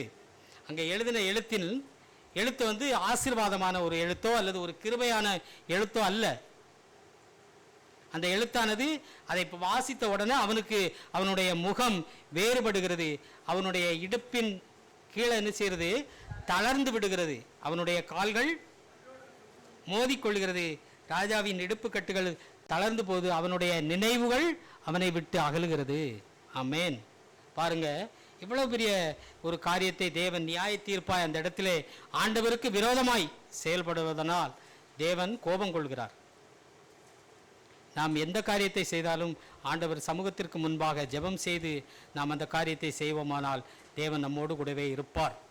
அது என்பதற்கு இந்த ராஜா ஒரு காரணம். அப்போ இவனுக்கு அந்த காரியத்தை குறித்து அறிய வேண்டும், அந்த வார்த்தை குறித்து அவனுக்கு தெரிய வேண்டும். தானியேல் இடத்திலே தானியேல் 5ஆம் அதிகாரம் 10வது வசனத்தில் 10, 11 வாஸ்தவம் அப்படின்னு சொன்னால் பரிசுத்த. அப்போ இவனுக்கு அந்த காரியத்தை குறித்து விளக்கம் சொல்வதற்கு யாராலும் முடியவில்லை. இதே போல குறி சொல்லுகிறவர்களும் நேபுகாத்நேச்சார் அரண்மனையில் இருந்தது போல குறி சொல்லுகிறவர்களும் ஜோசியர்களும் கல்தேயர்களும் அவர்களுடைய பிரதானிகளும் வந்து பார்க்குறாங்களே, யாராலும் அதற்கு விளக்கத்தை சொல்ல முடியவில்லை. ஆனால் அவர்களுடைய அந்த அரண்மனையில் இருக்கிற ராஜாத்தி வந்து சொல்கிறாங்க, நீ தானியேல் என்கிற ஒரு மனிதனை கூப்பிட்டு கேளு, அவன் உனக்கு இதற்கு பதில் சொல்வான் என்று சொல்லி அவர்கள் சொல்லுகிறாங்க. இந்த தானியேல் இந்த அடிமையாய் கொண்டு வரப்பட்டு, அதாவது நேபுகாத்நேச்சார் மன்னன் எருசலேமை படையெடுத்து வென்று வந்து காலங்கள் 70 வருடங்கள் ஆகிவிட்டது. இந்த 70 வருடங்கள் பாபிலோன் தேசத்திலே தானியேல் இருக்கிறார். அப்போது தானியேல் கிட்ட கொண்டு வரும் பொழுது அப்பவும் அந்த பெல்சாசார் சொல்கிறான், நீ தேவர்களின் ஆவிகளை உடைய மனிதன் என்று நான் கேள்விப்பட்டேன், அதனால் எனக்கு இந்த விளக்கத்தை சொல் என்று சொல்லுகிறான். தானியேல் 5ஆம் அதிகாரம் 17வது வசனம்.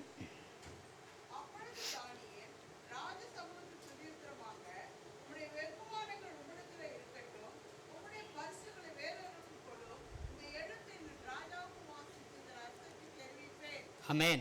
அதற்கு முன்னதாக என்ன காரியம் அப்படின்னு பார்த்தோம் அப்படின்னு சொன்னால் 13வது வசனம், 5ஆம் அதிகாரம் 13வது வசனம்.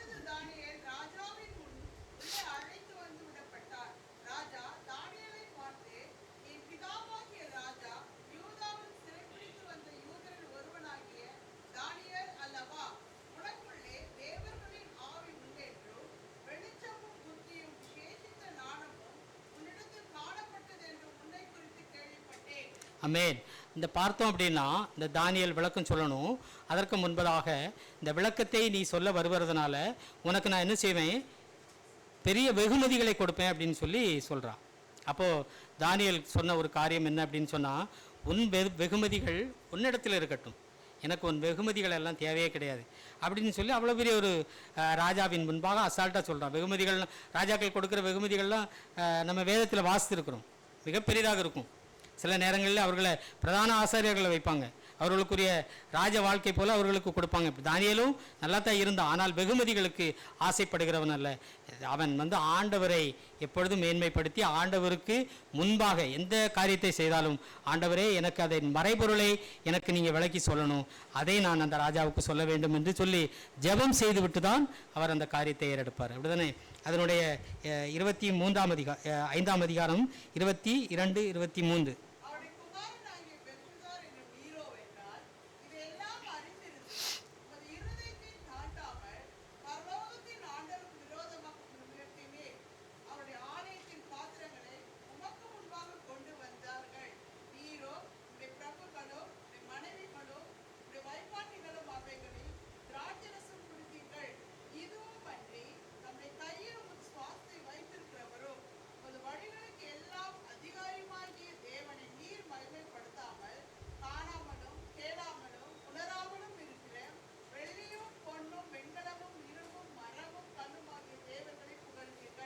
இந்த பாத்திரத்தை அவங்க உபயோகிச்சது மாத்திரம் இல்லை, அதில் இருந்த மதுவை அவங்க குடிச்சிட்டு என்ன செய்கிறாங்க, பொன்னும் வெள்ளியும் மரத்தினாலமான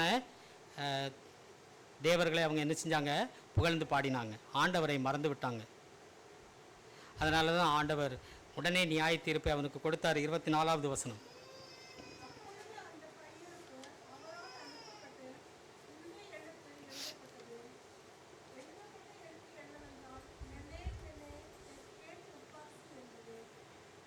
ஆமென். ஆண்டவருடைய கையிருப்பு உனக்கு நியாய தீர்ப்பு உடனே கொடுக்கப்படுகிறது. அதிலிருந்து 25வது வசனத்தை வாசி.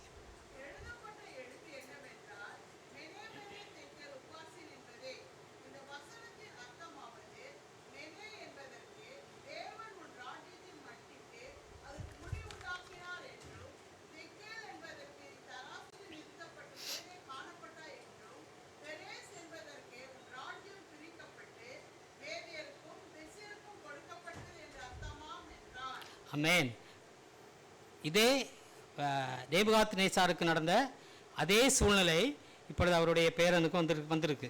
ஆண்டவருடைய எழுத்து அங்கே தோன்றி என்ன செஞ்சிருச்சு, உன்னுடைய ராஜ்ய பாரம் பிடுங்கப்படுவது மாத்திரமல்ல, அவன் என்ன செய்யப்பட்டான், அந்த ஒரு இரவிலே அவனுடைய அந்த மது குடித்ததும் அவனுடைய ஆகாரங்கள் அவனுக்கு செரிமானம் ஆவதற்கு முன்பதாக அந்த ஒரு இரவிலே அவன் என்ன செய்யப்பட்டான், கொல்லப்பட்டான். அந்த இடத்திலிருந்து அவன் தூக்கி எறியப்பட்டான். ஏன் அப்படின்னா, ஆண்டவருக்கு விரோதமாக செய்கிற காரியங்களுக்கு தேவன் அந்த பழைய ஏற்பாட்டின் காலத்தின் பிரகாரம் நியாய தீர்ப்பை உடனடியாக கொடுத்து கொண்டு இருந்தார். இதை வாசிக்கும் பொழுது எப்படி இருக்கும் அப்படின்னு சொன்னால், ஆண்டவர் ஏன் நம்ம செய்கிற பாவத்திற்கு இன்னும் நமக்கு நியாய தீர்ப்பு கொடுக்காம இருக்கிறாங்க அப்படிங்கிற ஒரு எண்ணம் நமக்கு தோணும். நம்ம செய்யாத பாவங்கள் இருக்கா அப்படின்னு சொன்னால் குறைவு தான், அப்படி தானே? ஆண்டவருக்கு முன்பாக என்னென்ன பாவங்கள் நமக்கு முன்பாக இருக்கிறது என்பது நமக்கும் நம் தேவனுக்கும் தான் தெரியும். நான் செய்கிற காரியங்கள், நான் செய்கிற பாவங்கள் எனக்கு தெரியும், என் இருதயத்திற்கு தெரியும், என் தேவனுக்கு தெரியும். வேறு யாருக்கும் அதை சொல்ல முடியாது. சத்யன் இப்படியான ஒரு பாவத்தை செய்தார், இல்லை பிரதர் சேட் இப்படியான ஒரு பாவத்தை செய்தார்கள்னு சொல்லி நான் சொல்ல முடியுமா? சொல்ல முடியாது. ஆண்டவர் ஒருவருக்கு தான் தெரியும். கர்த்தர் அதை அந்த இடத்திலே உடனே நியாய தீர்ப்பை கொடுத்தார். அவனுடைய அந்த குடிமயக்கம் மாறலை. இதே மாதிரி தான் நோவாவின் காலத்தில் இருந்த மக்களுக்கும் வந்தது. ஆண்டவர் அன்பானவர், நம்மை மிகவும் சிநேகிக்கிறவர், நம்மளோடு கூடவே நெருக்கமாக இருக்கிற தேவன். பெற்றோர்கள் நம்மளை அடிப்பாங்க, அப்படி தானே? தகப்பன் தாயின் மூலமாக அடிபட்ட வேறு எத்தனை பேர் இருக்காங்க? அல்லேலூயா. ஒரே ஒரு ஆள் தான் அடிபட்டுருக்குதா? தகப்பன் தாயின் மூலமாக யாரும் அடிபடலையா? பொய் சொல்லக்கூடாது. அடிபடாத பிள்ளைங்களுக்கு குறவு தான். ஆனால் இப்போ உள்ள காலங்களில் இப்போது நடக்கிற வேறு ஒன்றுமே இல்லை. ஸ்கூலில் பார்த்துருப்போம் நம்ம, அப்படி தானே? நான்லாம் 85 படித்த ஆள். காலையில் ஸ்கூலுக்கு போகும்பொழுதே வாசலில் போன உடனே திக்கு திக்குங்கும். இன்றைய நாட்கள் எப்படி கழிய போகுதோ அப்படின்னு சொல்லி அன்றைய நாள் இருக்கும். எவ்வளோ பெரிய படிப்பாளியாக இருந்தாலும் சரி. என்னுடைய வாத்தியாரெலாம் 100 மார்க்கு கணக்கில் நம்மெல்லாம் ரொம்ப பெரிய புலிகள் மாதிரி தான் பேசிக்கிடுவோம். நல்லா ரொம்ப வீக்கு கணக்கில் 100 மார்க் 99.9 இருக்கும். அவனுக்கும் எங்கள் வாத்தியார் ஒரு அடி கொடுத்து தான் அனுப்புவார். அப்போ பின்னால் இருக்கிற நமக்கு அப்போவுமே அங்கே வயிறு கலங்க ஆரம்பிச்சிடும். அவனுக்கே ஒரு அடின்னா 35 வாங்குகிற மார்க் வாங்குகிற நமக்கு எத்தனை அடி இருக்குமோ அப்படின்னு இருக்கும். அதனால் பிரயோஜனம் என்ன அப்படின்னு சொன்னால், பயந்த சுபாவம் உள்ளவர்களாயும் அப்படி தானே வாழ்ந்து கொண்டு இருக்கிறோம். இன்றைக்கி பிள்ளைகள் கத்தியை பேக்கில் வச்சு கொண்டு போகிறாங்க ஆசிரியரை குத்துவதற்கு. எப்படி தீர்ப்பு இருக்குது பார்த்துக்கோங்க. என் பிள்ளையை நீ அடிக்கக்கூடாது. பெற்றோர்கள் போய் ஸ்கூலில் சொல்கிறாங்க, அந்த பிள்ளையை அவங்க எப்படி வளர்ப்பாங்க? யோசிக்கணும். நம்ம பிள்ளைகளை கண்டித்து வளர்க்க வேண்டும். பிள்ளைகளுக்குரிய ஞானத்தை பெற்றோர்களாகிய நாம் கொடுக்க வேண்டும். நான் அடிபடலைங்கிற பெருமை அல்ல, பிள்ளைகளை நாம் அடித்து வளர்க்க வேண்டும். பிரம்பை கையாளாதவன் வேதத்தில் நம்ம வாசிக்கிறோம். நான் என் பிள்ளையை அடிச்சிட முடியுமா? என் பிள்ளையை நான் அடிக்க மாட்டேன், என் பிள்ளையை நான் செல்லமாக வளர்ப்பேன் அப்படின்னு சொன்னான். அவன் நாளைக்கு கத்தியை தூக்கிட்டு போகக்கூடிய நிலைமைக்கு சென்று கொண்டு நம்ம வாசிக்கிறோம்ல செய்தித்தாள்களில். அந்த பிள்ளைகளை பார்த்தோம் அப்படின்னு சொன்னால் டாக்டர் பையன், இப்போ டாக்டர் படிக்காதவரா? ஸ்க்ரூ டிரைவரை கொண்டு போயிருக்கான் டீச்சரை குத்தணும் அப்படின்னு சொல்லிட்டு.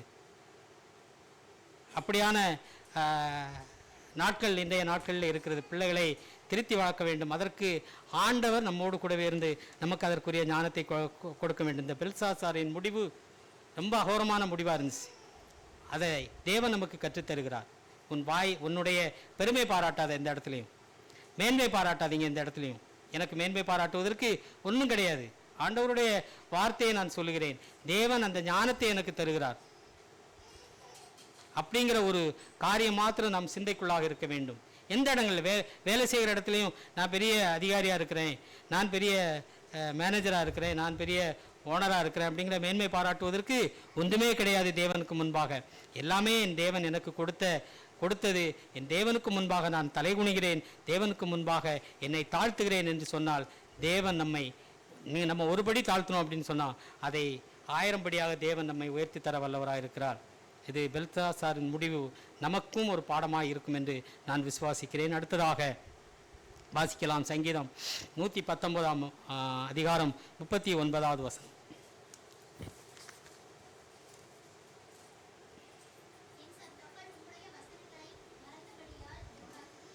119.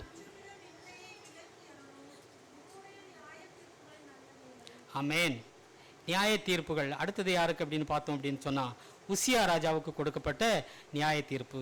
இந்த உசியா ராஜாவை பற்றி 2 வாரங்களுக்கு முன்பதாக சங்கீதம் எடுக்கும் பொழுது சகோதரன் பிரபு அவர்கள் சொன்னாங்க, அப்படி தானே? அதற்கு அதிகமான விளக்கம் இல்லை, அவங்க சொல்லலை. ஏன்னா சங்கீதத்துக்கு கொடுக்கப்பட்ட நேரம் சிறிது தான், அதனால் சொல்ல முடியலை. இந்த உசியா ராஜாவுக்கு கொடுக்கப்பட்ட நியாய தீர்ப்பு என்ன அப்படின்னு பார்த்தோம் அப்படின்னா, 2 ராஜாக்கள் 15ஆம் அதிகாரம் 1வது வசனம். இந்த உசியா ராஜாவின் ஒரு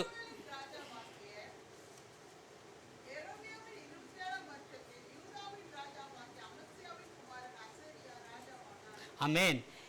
இந்த உசியா ராஜாவுக்கு இன்னொரு பேர் என்னன்னு பார்த்தோம் அப்படின்னா அசரியா. இந்த அசரியா ராஜாவினுடைய தகப்பன் அமத்சியா. இந்த அமத்சியா ஒரு 12-15 வருடங்கள் அந்த ராஜ்யத்தை ஆண்டு கொண்டு இருக்கிறார். ஒரு நல்ல மனிதன், தேவனுக்கு காரியங்களை செய்கிறவர். ஆனால் ஒரு வார்த்தை சொல்லப்படுகிறது, மனமுகந்து தேவனுக்கு எதையும் செய்யாத ஒரு தகப்பனாய் அவர் இருக்கிறார். ஆண்டவருக்கு செய்கிறாரு, ஆனால் மனமுகந்து அவர் செய்யவில்லை. மனமுகந்து செய்ய முடியாத காரியமாக இருக்கிறதுனால அவர் சில ராஜ்யங்களை, ஆண்டவருக்கு சில காரியங்களை செய்யும் பொழுது ஆண்டவர் அவர்களுக்கு வேண்டிய நல்ல காரியங்களை செய்து கொடுப்பார். இவர் ஒரு ராஜா, இவர் போய் ஒரு மிகப்பெரிய ஒரு ராஜ்யத்தை வெற்றி கொண்டு வர்றாரு. யார்? உசியா ராஜாவினுடைய தகப்பன். உசியா ராஜா அப்போ சிறு பையனாக இருப்பார்.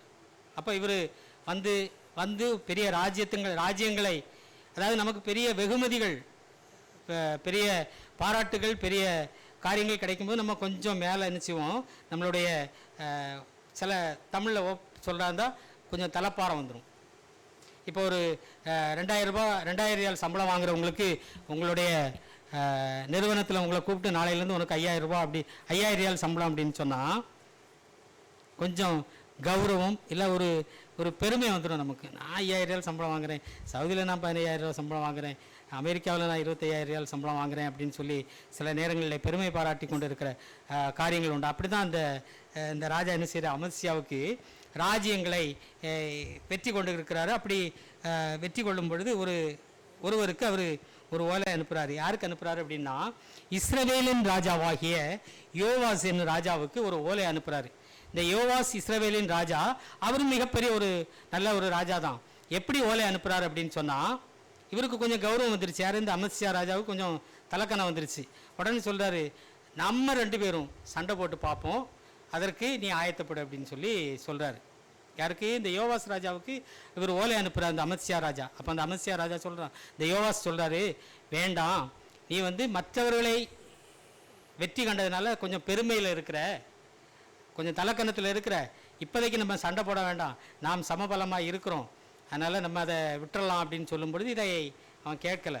கௌரவம் தடுக்கிறது, எப்படி நான் அவனை போய் ஜெயிச்சிருவேன் அப்படின்னு சொல்லி வெற்றி பெற்று விடுவேன் என்று சொல்லி அவனுக்கு ஒரு தலைக்கணம், ஒரு ஆணவம் வருகிறது.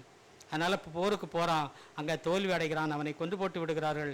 அதற்கு பிறகு அந்த தேசத்தின் மக்கள் அவருடைய மகனாகிய உசியாவை ராஜாவாக்குகிறார்கள். இந்த உசியா ஒரு நல்ல மனிதன், நல்ல ஒரு தேவனுக்கு பயந்து, அவனுடைய தகப்பன் அமத்சியா செய்கிறதை விட மிகவும் அதிகமாய் தேவனுக்கு முன்பாக பாரப்பட்டு தேவனுக்காக எல்லா காரியங்களையும் செய்கிறாரு.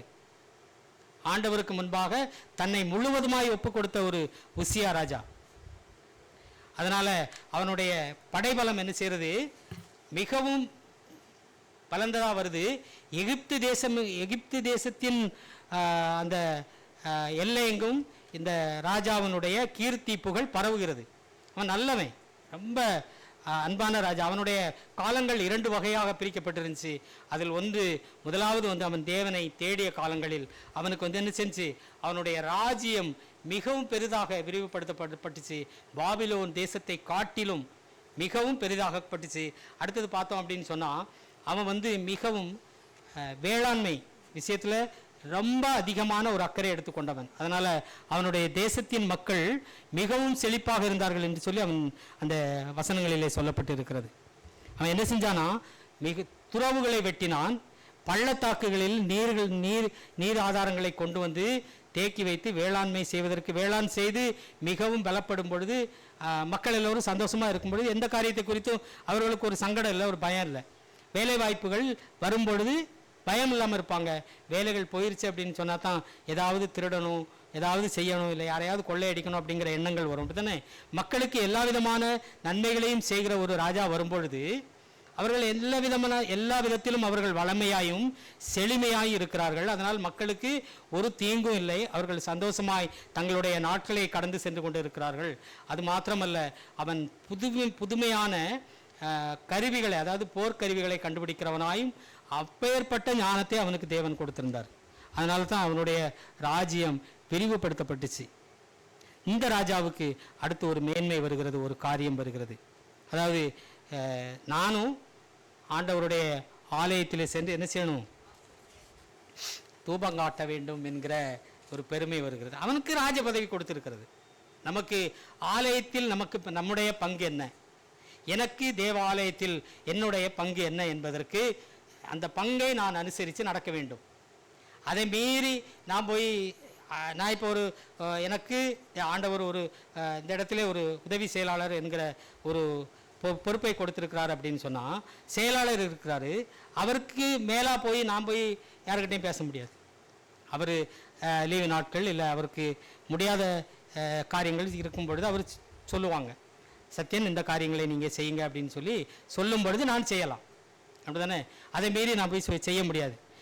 சேட்டு பிரதர் இப்போ ட்ரம்ஸ் அடிப்பாங்க, இல்லை பிரதர் நான் தான் ட்ரம்ஸ் அடிப்பேன் அப்படின்னு போய் அந்த இடத்துல எனக்கு உட்கார முடியாது, எனக்கு தெரியவும் செய்யாது. இங்கே இந்த உசியா ராஜாவுக்கு மேன்மை வருகிறது. என்ன மேன்மை வருகிறது அப்படின்னு சொன்னால், ஆலயத்தின் முன்பாக, பலிபீடத்தின் முன்பாக நிற்கிற மனிதர்களைத்தான் நாம் எல்லோரும் முன்பாக இருந்து நம்ம பார்த்து கொண்டிருப்போம். இன்னைக்கு நான் வார்த்தை பேசுகிறேன் அப்படின்னு சொன்னால் எல்லோரும் நம்மை பார்க்கிறார்கள், என்னை பார்க்கிறார்கள் என்று சொல்லி நான் நினைப்பேன். அப்படி தானே? இந்த பார்வையானது, இந்த மேன்மையானது எனக்கு கிடைக்க வேண்டும் என்று சொல்லி உசியா ராஜா நினைக்கிறான். தூபம் காட்டுவது என்பது அந்த நாட்களிலே தேவ ஆலயத்தில் இருந்திருக்கிறது. அது தூபம் காட்டும் பணி யாருக்கு கொடுக்கப்பட்டது அப்படின்னு சொன்னால் ஆசாரியர்கள் குடும்பங்கள், அது ஆசீர்வதிக்கப்பட்ட ஆரோனின் குடும்பத்தாருக்கு கொடுக்கப்பட்ட ஆசீர்வாதமான ஒரு காரியம். அந்த காரியத்தில் போய் தலையிட விரும்புவது யாரு? அந்த தூபத்தை காட்டுவது. தூபம் பார்த்துருப்பீங்க எல்லாரும், அப்படிதானே? தூபம் என்பது அந்த சாம்பிராணி புகை அது போட்டு அதை தேவனுக்கு முன்பாக தூபம் காட்டுவாங்க. ஆண்டவருக்கு மகிமைக்காக அது செலுத்தக்கூடிய ஒரு காரியம். அந்த செலுத்துகிறவர்கள், அந்த தூபம் காட்டுகிறவர்களை அவ்வளோ பேரும் பார்த்துக்கிட்டு இருப்பாங்க. இந்த பார்வையானது, இந்த பெருமையானது எனக்கு கிடைக்க வேண்டும் என்று சொல்லி உசியா ராஜா நினைக்கிறான். அப்போ அவர்களுடைய அந்த உசியா ராஜாவின் மேல் உசியா ராஜா அந்த இடத்துல போகிறான். அதற்கு முன்பதாக உபாகமும் 8ஆம் அதிகாரம் 10வது வசனம் 11வது வசனத்தை நாம் வாசித்தோம் என்று சொன்னால், இதே மாதிரி தூபம் காட்டுவதற்காக யெரொபெயாம் என்கிற ஒரு மன்னன் சென்றான். அதே மாதிரி நானும் செல்ல வேண்டும் என்று சொல்லி, எனக்கும் அந்த பெருமை கிடைக்க வேண்டும் என்று சொல்லி அவன் போய் அந்த இடத்துல நிற்கிறான். ஆமென். முன்பதாக யாத்ராகமம் 30ஆம் அதிகாரம் 7வது வசனம் 8வது வசனம்.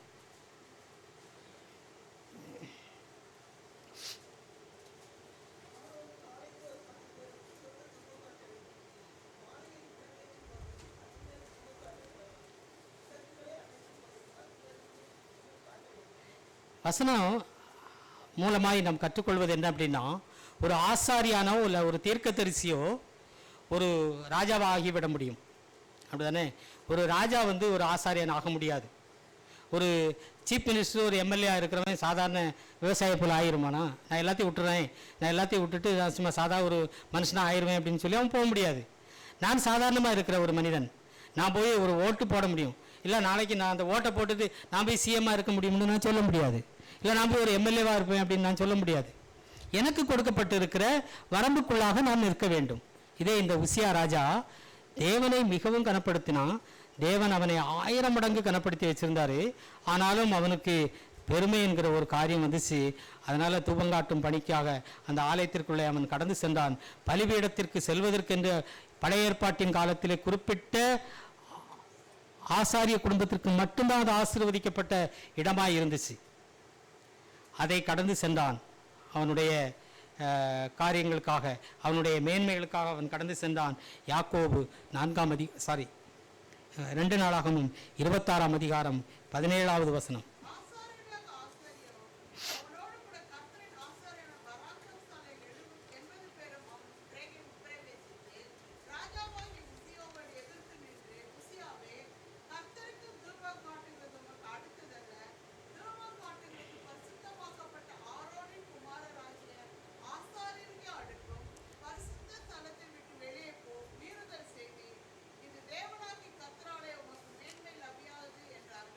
ஆமென். அவங்ககிட்ட சொல்கிறாங்க, ஆசாரியர்களும் அவர்களை சார்ந்தவர்களும் உசியா ராஜாவுக்கு முன்பாக போய் சொல்கிறாங்க, இது உமக்கு கொடுக்கப்பட்ட பணி அல்ல, இந்த பணியிலிருந்து உம்மை விலக்கிக் கொள்ளும் என்று சொல்லி அவர்கள் சொல்லும் பொழுது அவன் மிகவும் கோபம் கொண்டான். அவன் ஒரு ராஜா, அவன் சொல்லத்தானே கேட்பாங்க. ஆனாலும் ஆண்டவர் எல்லாவற்றிற்கும் மேலாக ராஜாதி ராஜா, அப்படிதானே? அவர் என்ன செஞ்சார்? உடனே அவனுடைய காரியங்களுக்கு, அவனுடைய செயல்களுக்கு தக்கதான உடனே நியாய தீர்ப்பை கொடுத்தார். என்ன கொடுத்தார் அப்படின்னு சொன்னால், அவனுடைய நெற்றியில் என்ன சொல்லிச்சு? குஷ்டரோகம் தோன்றியது. குஷ்டரோகம் தோன்றிய ஒரு மனிதனை எல்லோருமே ஒரு அருவருப்பாக பார்ப்பார்கள். ஆண்டவர் அவனுக்கு கொடுத்த நியாய தீர்ப்பு மிகவும் பொல்லாததாக இருந்துச்சு. அவன் ஒரு ராஜா. அதாவது வேதத்தில் சொல்லப்பட்டது பிரகாரமும் தாவீது ராஜாவும் சாலமோன் ராஜாவும் 40 வருடங்கள் அரசாண்டார்கள். ஆனால் இந்த உசியா ராஜா 52 வருடங்கள் அரசாண்டான். 52 வருடங்கள் அரசாண்டவன் அவனுடைய ஒரு நாள் செய்கை அவனை என்ன செஞ்சு அந்த இடத்திலிருந்து தள்ளப்பட்டுச்சு. அரண்மனைக்குள் செல்ல முடியவில்லை, குடும்பத்தோடு வசிக்க முடியவில்லை, ஆலயத்திற்குள்ளாகவும் செல்ல முடியவில்லை. மிகவும் அவன் கஷ்டப்பட்டு மாண்டு போனான். அவன் மாண்டது மாத்திரமல்ல, ராஜாக்களின் கல்லறையில் அவன் அடக்கம் செய்யப்படவில்லை என்று சொல்லி வேதத்திலே சொல்லப்படுகிறது. வெளி நிலத்தில் அவனை அடக்கம் செய்தார்கள். 52 வருடங்கள் அரசாண்ட ஒரு ராஜா ஆண்டவருக்கு முன்பாக, தேவனுக்கு முன்பாக, ஆண்டவர் யாருக்கு எந்த பணி கொடுத்திருக்கிறாரோ அந்த பணிகளை நாம் செய்ய வேண்டும் ஆலயத்திலே. அதை மீறி நாம் செய்யும் பொழுது தேவனுடைய கோபாக்கினைக்குள்ளாக வரும் என்பது இந்த உசியா ராஜாவின் மூலமாக நாம் அறிந்து கொண்டிருக்கிறோம். எனக்கு என்ன வேலையோ அதை நான் செய்ய வேண்டும். முறுமுறுக்குது, பொறாமை கொள்வது, அவனுக்கு தான், அவன் தான் செய்யணுமா, இவன் தான் செய்யணுமா, இவ தான் செய்யணுமா, அவ தான் அது தேவனால் கொடுக்கப்பட்ட காரியமாக இருக்கிறது. உங்களுக்கு கொடுக்கப்படக்கூடிய நேரத்தில் அந்த காரியத்தை தேவன் நேர்த்தியாய் உங்களுக்கு தருவார். அதில் எந்த விதமான சந்தேகமும் இல்லை. ஏன்னா அதெல்லாம் கை கொண்டு நடந்து நாம் கடந்து வர வேண்டும். ஜெபம் செய்வதற்கு, ஆராதனை செய்வதற்கு உங்களுக்கு ஏற்ற காலத்தில் அதை உங்களுக்கு கொடுக்கப்படும். அந்த காரியத்திலே நாம் நிலைநிற்கும் பொழுது தேவன் நம்ம என்ன செய்வாங்க, மேன்மையாய் வைத்திருப்பாங்க. 52 வருடங்கள் அல்ல, 100 வருடங்கள் அரசாளக்கூடிய காரியத்தை தேவன் நமக்கு கொடுப்பாங்க. ஆமென். 2 நாளாகவும் யாக்கோபு 4ஆம் அதிகாரம் 6வது வசனம். மீண்டும் அதே வேதத்திலே வாசித்தோம் என்று சொன்னால், மனாசே ராஜா என்கிறவன் மிகவும் பொல்லாதவன். மனாசே ராஜா வாசித்திருப்போம். 2 நாளாகும் அதிகாரத்திலே நான் வாசித்தோம் என்று சொன்னால், மிகவும் பொல்லாத ராஜா மனாசே ராஜா. அந்த மனாசே ராஜாவை சங்கிலியால் பூட்டி கொண்டுட்டு போனாங்க. அவனை பெண்களை சங்கிலிகளால் பூட்டி கொண்டு போகும் பொழுது அவன் தேவனுக்கு முன்பாக தன்னை தாழ்த்தினான். அவனுடைய ராஜ்ய பாரத்தை தேவன் அவனுக்கு கொடுத்தார். அது நடந்தது ஒரு சில வினாடிகளில். ஒருத்தனை இப்படி விலங்கு போட்டு கூட்டிட்டு போறாங்க, அவன் தன்னை தாழ்த்துகிறான், அவனுக்கு மீண்டுமாக ராஜ பதவி கொடுக்கப்பட்டது. மிகவும் பொல்லாதவன். இங்கே மிகவும் நல்லவர்களாக இருந்து நியாய தீர்ப்பு பெற்றுக்கொண்டார்கள். ஒரு மிகவும் மோசமான ஒரு ராஜா தன்னை தாழ்த்தினான் ஆண்டவருக்கு முன்பாக. ஆண்டவர் அவனுக்கு ராஜ பதவியை மீண்டும் கொடுத்து அவனை உயர்த்தினார். அதுதான் நம்முடைய ஆண்டவராகிய இயேசு கிறிஸ்து நியாயாதிபதியாக இருக்கிறார். அப்படித்தானே? நியாயம் விசாரிக்கிற தேவன் நம்மோடு கூடவே இருக்கிறார்கள். நம்முடைய நியாயமும் அதற்கு தேவனுக்கு தகுந்ததாக இருக்க வேண்டும். ஆமென். எல்லா காரியங்களிலும் நம்மை நியாயப்படுத்தி பேசிக்கொள்வதல்ல, நியாயம் எந்த பக்கம் இருக்கிறது என்பதை நாம் அறிந்து கொள்ள வேண்டும். கர்த்தர் அப்படியாய் நம்மை இன்றும் என்றும் வழி நடத்துவார். எருசலேம் இஸ்ரேல் ராஜ்யங்களிலே மிகவும் நல்ல ராஜாக்களில் உசியா புகழ்ந்தப்பட்டார். 5 ராஜாக்கள் இருந்தார்கள் என்று சொல்லி வேதத்திலே சொல்லப்பட்டிருக்கிறது. அந்த 5 ராஜாக்களிலே இந்த உசியாவும் ஒரு ராஜா, நல்ல ராஜாக்கள் என்று சொல்லி வேதம் சொல்கிறது. கடைசியில் அவனுடைய நியாயம், ஆண்டவர் கொடுத்த நியாய தீர்ப்பு எப்படியா இருந்துச்சு? அவன் ஆலயத்திற்கு செல்ல முடியவில்லை, குடும்பத்தோடு வாழ முடியவில்லை, ராஜ பதவியும் அடைய முடியவில்லை, அரண்மனைக்கும் செல்ல முடியாத ஒரு காரியம், சின்ன ஒரு காரியம், நேபுகாத்நேச்சார் தன்னுடைய வாயால் கெட்டுப்போன காரியம். அடுத்தது பெல்சாசார் தன்னுடைய செய்கையினால் கெட்டுப்போன ஒரு காரியம். தன்னை பெருமை பாராட்ட வேண்டும் என்று சொல்லி உசியா ராஜா செய்த காரியம் தேவனுக்கு முன்பாக அருவருக்கத்தக்கதாக இருந்துச்சு. அந்த அருவருக்கத்தக்க காரியங்களை நாம் அறிந்து கொண்டோம். அதை விட்டு விடுவோம். அதற்கு நமக்கு தேவையில்லை என்பதைத்தான் தேவன் இவர்கள் மூலமாய் நமக்கு கற்றுத்தருகிறாங்க. இந்த நியாய தீர்ப்பு என்பது லேசான காரியம் அல்ல. ஆண்டவராகிய இயேசு கிறிஸ்து நியாய தீர்ப்புக்காக காத்துக்கிட்டு இருக்கிறார். அந்த நியாய தீர்ப்பை நாம் பெற்றுக்கொள்கிற காரியம் எப்படியா இருக்கும் என்பது நமக்குத்தான் தெரியும். அதற்கு தக்கதாய் தேவன் நம்மை வழிநடத்தி இன்றைக்கும் வைத்துக்கிட்டு இருக்காங்க. அப்படின்னா, நமக்கு ஜீவனை கொடுத்து பலனை கொடுத்து வைத்துக்கிட்டு இருக்காங்க. அப்படின்னா தேவன் நம்மக்கிட்ட இருந்து எதையும் எதிர்பார்க்கிறாங்க. அந்த எதிர்பார்ப்பு என்ன?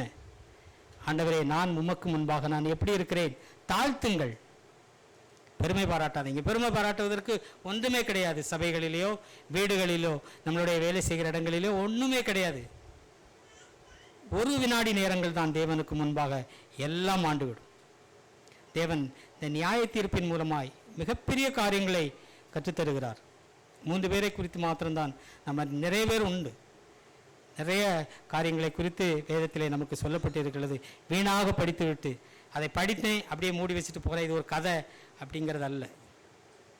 நமக்கு கதையாக தெரியும். நேபுகாத்நேச்சார் என்கிற ஒரு கதையை நான் படித்தேன், உசியா என்கிற ஒரு கதையை நான் படித்தேன் அப்படின்னு சொல்லி நமக்கு தெரியும். பெல்சாசார் என்கிற ஒரு ராஜாவினுடைய வாழ்க்கையை நான் படித்தேன், அதை நான் கற்றுக்கொண்டேனா என்று சொல்லி தேவனுக்கு முன்பாக என்னுடைய வாயின் வார்த்தைகளும் என்னுடைய செயல்களும் என்னுடைய அவயங்களும் தேவனுக்கு முன்பாக பரிசுத்தமாக இருக்க, ஆண்டவரே, நான் எப்பொழுதும் உமக்கு முன்பாக ஒப்பு கொடுக்கிறேன், தேவன் என்னை வழிநடத்தும் என்று சொல்லி அவருக்கு முன்பாக நம்மை ஒப்பு கொடுப்போம். தேவன் நம்மை ஆசீர்வாதமாக இன்னும் கனத்தோடும் மகிமையோடும் வழி நடத்துவார் என்று விசுவாசிப்போம். கர்த்தர் தாமே இந்த வார்த்தையின் மூலமாய் மகிமைப்பட்டிருப்பார். கர்த்தருக்கு முன்பாக நம்மை தாழ்த்துவோம், ஆசீர்வதிப்பார். ஆமேன். அவரை நோக்கி செலுத்துவோம். ஹல்லேலூயா. அன்பின் தகப்பனே, ஆசீர்வதிக்கப்பட்ட இந்த நல்ல நாளுக்காக உமக்கு நன்றி செலுத்துகிறோம். நன்றியோடு ஸ்தோத்தரிக்கிறோம், ஸ்தோத்தரிக்கிறோம். நாங்கள் விசுவாசிக்கிறோம், எங்களுடைய துதியின் வேளையில் நீர் எங்களோடு உறவாடினீர், நீர் மகிமைப்பட்டீர் என்பதை நாங்கள் விசுவாசிக்கிறோம் தகப்பனே.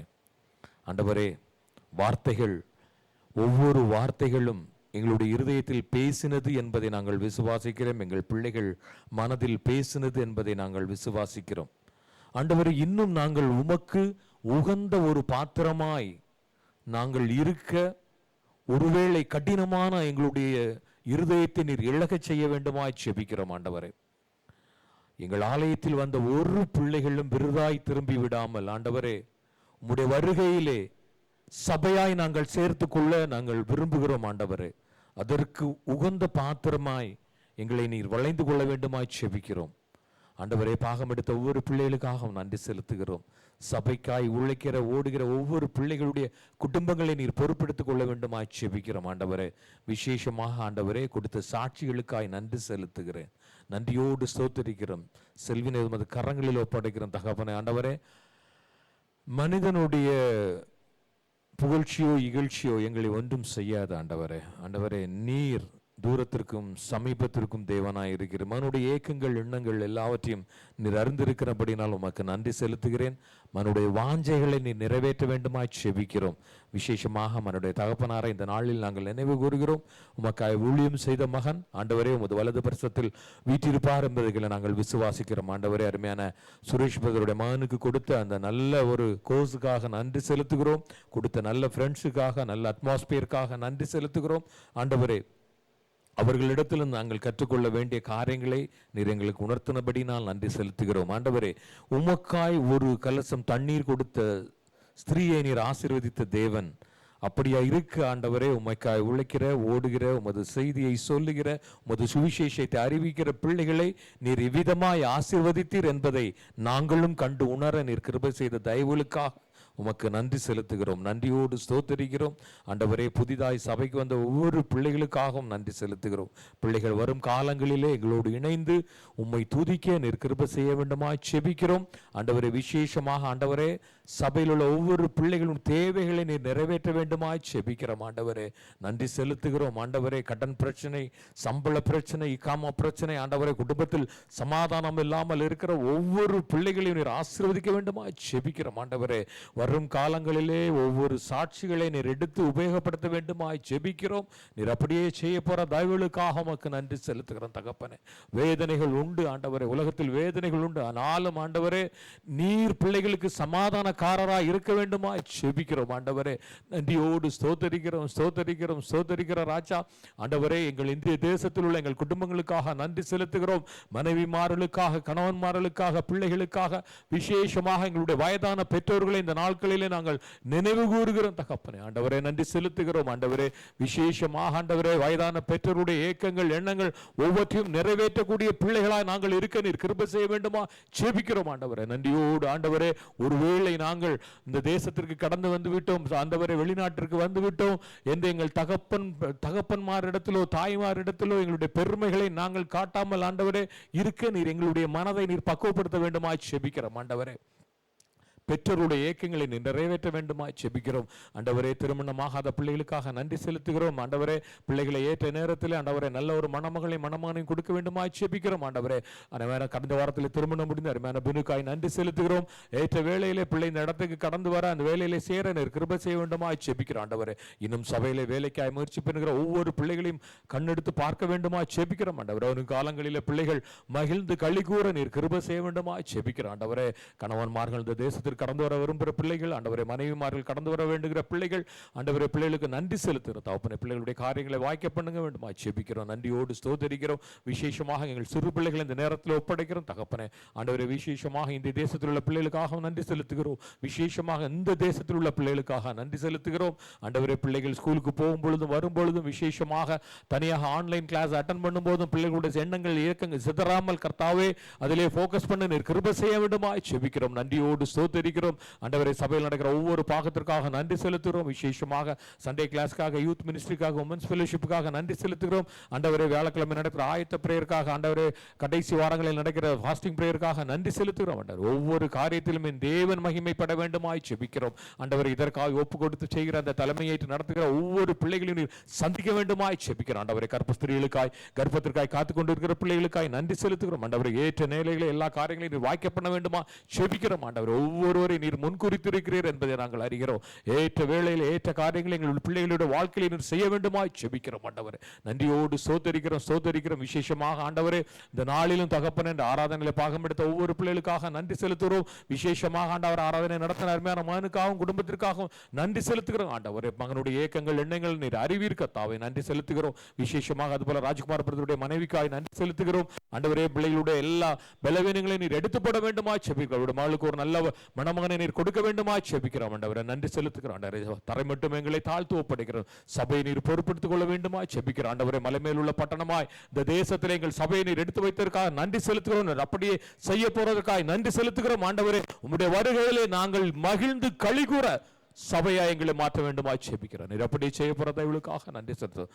சபையில் உள்ள ஒரு விசுவாசிகள் கூட உங்களுடைய வருகையிலே கலந்து கொள்ளாமல் இருக்கக்கூடாது தகப்பன். ஆண்டவரே, நன்றி செலுத்துகிறோம். ஆண்டவரே, தெரிந்து கொள்ளப்பட்ட சபையாய், அபிஷேகப்பட்ட சபையாய் இதை நடத்த வேண்டுமா ஜெபிக்கிறோம். ஆண்டவரே, முறுமுறுப்பின் ஆவி, எரிச்சலின் ஆவி, பொறாமையின் ஆவி எல்லாவற்றையும் சபையிலிருந்து அப்புறப்படுத்த வேண்டுமா ஜெபிக்கிறோம்.